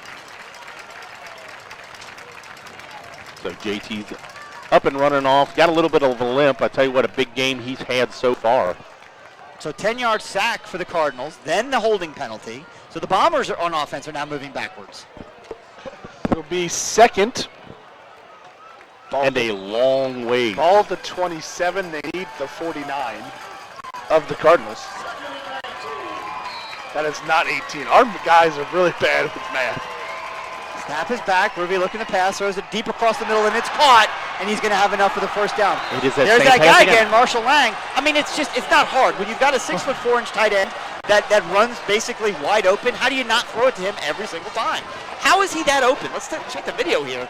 Well, he screens his body to the outside defender, who's only 5'8", and it's a perfect throw. He thrown to the outside. Did he catch it? Nope, incomplete. Whew, that was close to being picked. His pass ball is incomplete.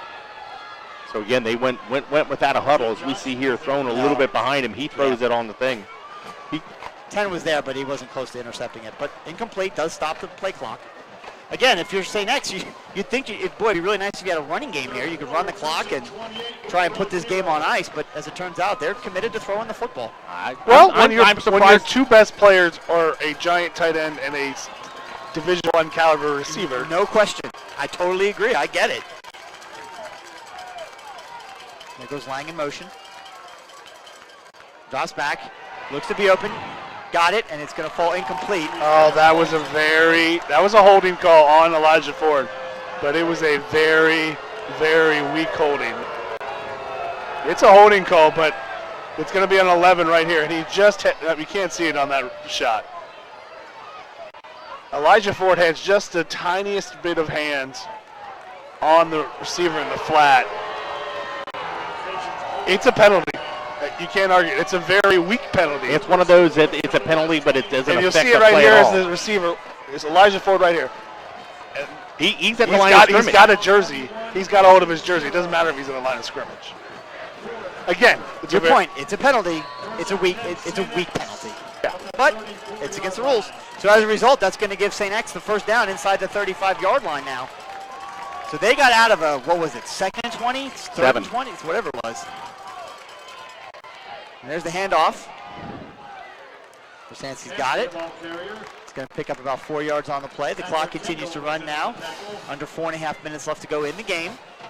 St. X with 3 timeouts. Colerain with 2. The defense has been out there a long time on this drive. Got to try and find a way to stop them. You'd love a turnover here, but St. X is Do we have a turnover in this game? Or a croissant. no. I mean, no. The punt doesn't count. No, he said croissant. I know what he didn't said. say- I'm ignoring it. He Turnover said there's no croissant, I get it. croissant. Oh, I didn't even get a turnover croissant. Oh, come I on. get it now. Brandon, you didn't get it? Second down and 6. Oh, and we got And that'll flags. be a false start on the Bombers. They went to Clifford in the Wildcat. Wild Bomber. And the Wild Bomber.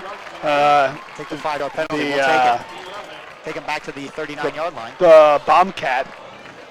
All right. Now you're just making stuff up. So, It's not hard, guys. yeah, Go back. tried to get a little fancy there, switch things up a little bit. Kind of outcoached themselves right there. Hold on, is that? Oh, okay. Yep. So they're back. I'm sorry. To the 36 Okay, they backed it up, line. so it'll be second down and 12. 12 comes back in. Reevy as the quarterback. And one thing that happens with that, though, the clock continued to run. He's got it. Drops back, looks to pass. It is caught by Clifford, and he's immediately tackled and driven backwards. But again, inbounds, so the clock continues to run. Tick, tick, tick, tick, tick. And it'll be interesting here with the result of this third down play, because if you're St. X, do you try to make it a 2-score game, or do you take the down and go for it on fourth down? You go for it. If you get half of this, you're going for it. Even if you get nothing, you're probably still going for it. Their kicker has already missed one extra point. Didn't really show a big leg. I'm curious how far they're going to run this play clock down. I mean, there's 10 seconds left, right? I mean, there you go. Take your time, right? Be smart. Well, he's seeing if he can draw Colerain offside now with they're a hard count. There's the snap with 1 second left on the play clock, and he is sacked. Now use your timeout now. There you go. Colerain defense, number 49, And again, Donovan Owens. about 7 seconds ran off the clock. Official clock is on the field. Whatever question But you, our well, score- it's not. It doesn't matter if who calls timeout. It's one of Yeah, they caught got it. it. They caught it. all those questions about what to do on fourth down are now moot Exactly. with that sack. You're punting. Now we've seen Noah Taylor with a big booming leg, able to get a long distance. We haven't really seen him try to play this coffin corner inside Right. the 20 game. Can he pooch it? He's a big athlete too. Does he just kind of run around a little bit and then just kind of? No. Do you know who the head coach is over there? Come on. But what we're saying is he's just kind of hold it like our punter does and Yeah. wait for the guy and then punt it. I mean, they're at the, And they're at the 38-yard line. do you try to block it? Force him to kick it quickly. Oh, I think you do. I think you set the 'Cause- house. But Deshaun Pace could be setting up inside the 10. But you know what? He's kicking it from about the 50, and he's averaging 45 yards a kick. So, you know, it's farther Yeah. back than you think. Yep, that's a good point. So he takes it, steps up, and he kicks it. That's the worst possible scenario for the Cardinals. Down at the 1-yard line. Again, Half-yard line. Say next special teams. I mean, It's inside the one, Chris. I mean, well, thank you for pointing that Yeah. out. Yeah. I mean, it's just. I mean, the story of this game has been the Special teams. special teams on both sides. Both sides. Both sides. But it is. I mean, if it's a battle, X has won the battle of special teams. There's not really a question about it. I mean, the Colerain offense has moved the ball at times, but they have been what you would expect to be, again, for a young team, inconsistent. After scoring on their first series of the game, they've been shut out. I mean, that is what it is. They've been shut out the entire game. Yeah. And that's 99 yards, 2 minutes and 23 seconds left, only one timeout. And stuck inside their own 1 yard line, the Cardinals will put out that beef package with their four big defensive players, Colerain, Bess. Freddie Johnson under center, takes the ball, hands it off. We've got, is that MJ Flowers has got it. He's on his feet. He's still in the open. He's going to get tackled by 4 Bombers, but not before he gets out past the 20-yard line, all the way out to the 23-yard line. Big run for the sophomore. That's just great blocks on the outside. Ford makes the seal block on the outside, but instead of going outside, sophomore turns it inside. Hangs on to the ball, young man. So good run, and again, the clock stops on a first down. Boy, you'd love to see him really drive down and pull one I'd in really here, love to wouldn't see him score on this play. you? I know, right? The less time you have to touch it, the less chance something could go wrong. Freddie Johnson takes it, keeps it himself, tries to follow through the hole. He's going to pick up 2 yards on the run, but they got to move quickly here. This is not time to. Here comes in Prather's now coming into the game. So 23 out. 1, 2, 3, 4, 5, 6, 7, 8, They're 9, good. 10, 11. They're all right. Okay, good. Yeah, Freddie Johnson's going to move to the slot. Prather. Got to move. Come on, this is taking too long, guys. Okay, Prather in now. Again, St. X knows what's coming. They're throwing. Yeah, we broke with 12 guys in the huddle again. They caught us. Yes. Yeah, guy ran. They broke the huddle with too many people, and he ran off the field. It's unfortunate, but honestly, in the whole grand scheme of things, it's a 5-yard penalty. It's not a big deal. I mean, If he gets tackled on the 1 yard line, Chris. If we pull a Kevin Dyson right here, it's all on you. You mean on the 4-yard line? He needed 5 and he got tackled at the 4. I can't believe it. Okay, wait a minute. You just did it again. You've got 12 guys in the field. Jalen Thomas runs off. And Colerain has to burn their last time out. Or did they throw another flag on They us? threw another flag.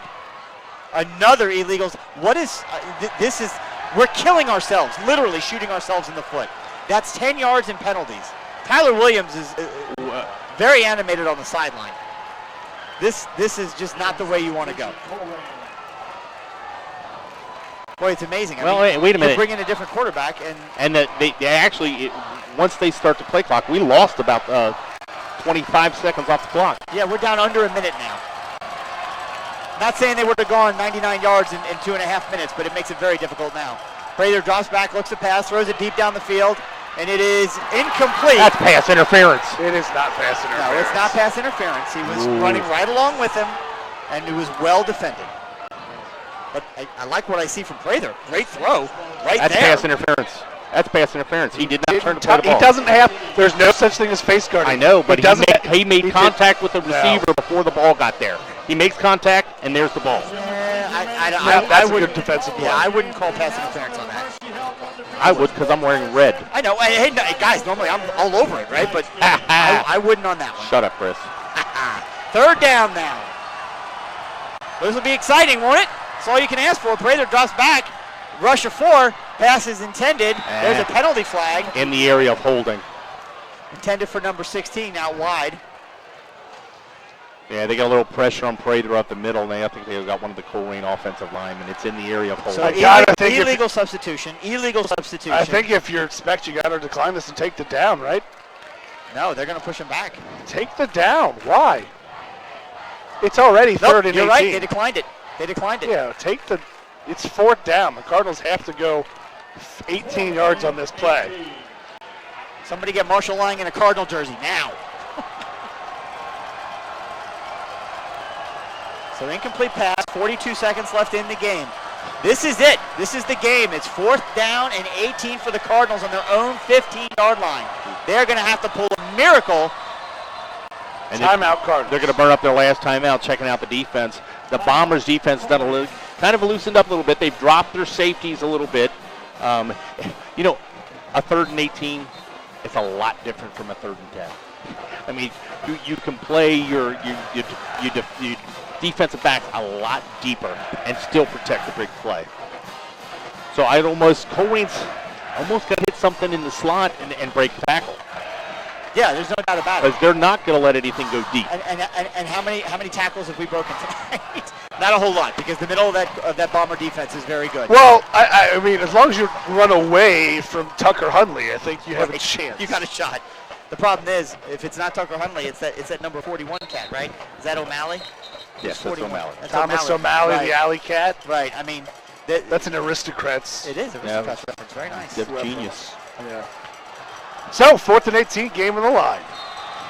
It's been a great game. It's been fun. It's been a fun game.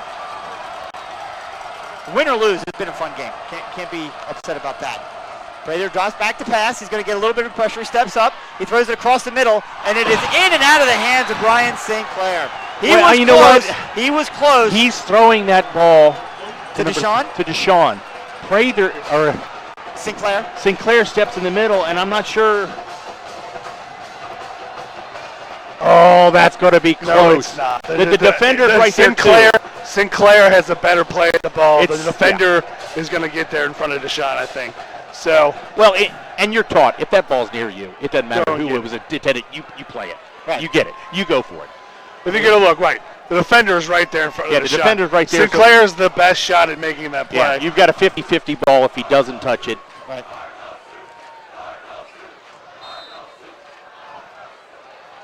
So the Bombers are going to get out of here with a victory, beating our Colerain Cardinals by the final 21-14. They're taking a knee. This has been a long time coming for the Bombers, as they had lost 3 in a row to Colerain coming into this game. And they were looking for a little bit of redemption, no doubt about it. So they got it And tonight. exactly the game we expected. Both Yeah. offenses struggle. Defenses really dictated the game, and it comes down to a single fact. We had one big special teams play. St. X had 2 big special teams plays, and that's the difference in the game. Absolutely. So for Brian and Brandon White at wearecolerain.com, along with Mike Rourke, we're going to go ahead and sign off here at wearecolerain.com. Thanks for tuning in. We'll be back next week right here as the Colerain Cardinals open GMC play against the Oak Hills Highlanders. Thanks for tuning in, and thanks to all the volunteers at Waycross TV.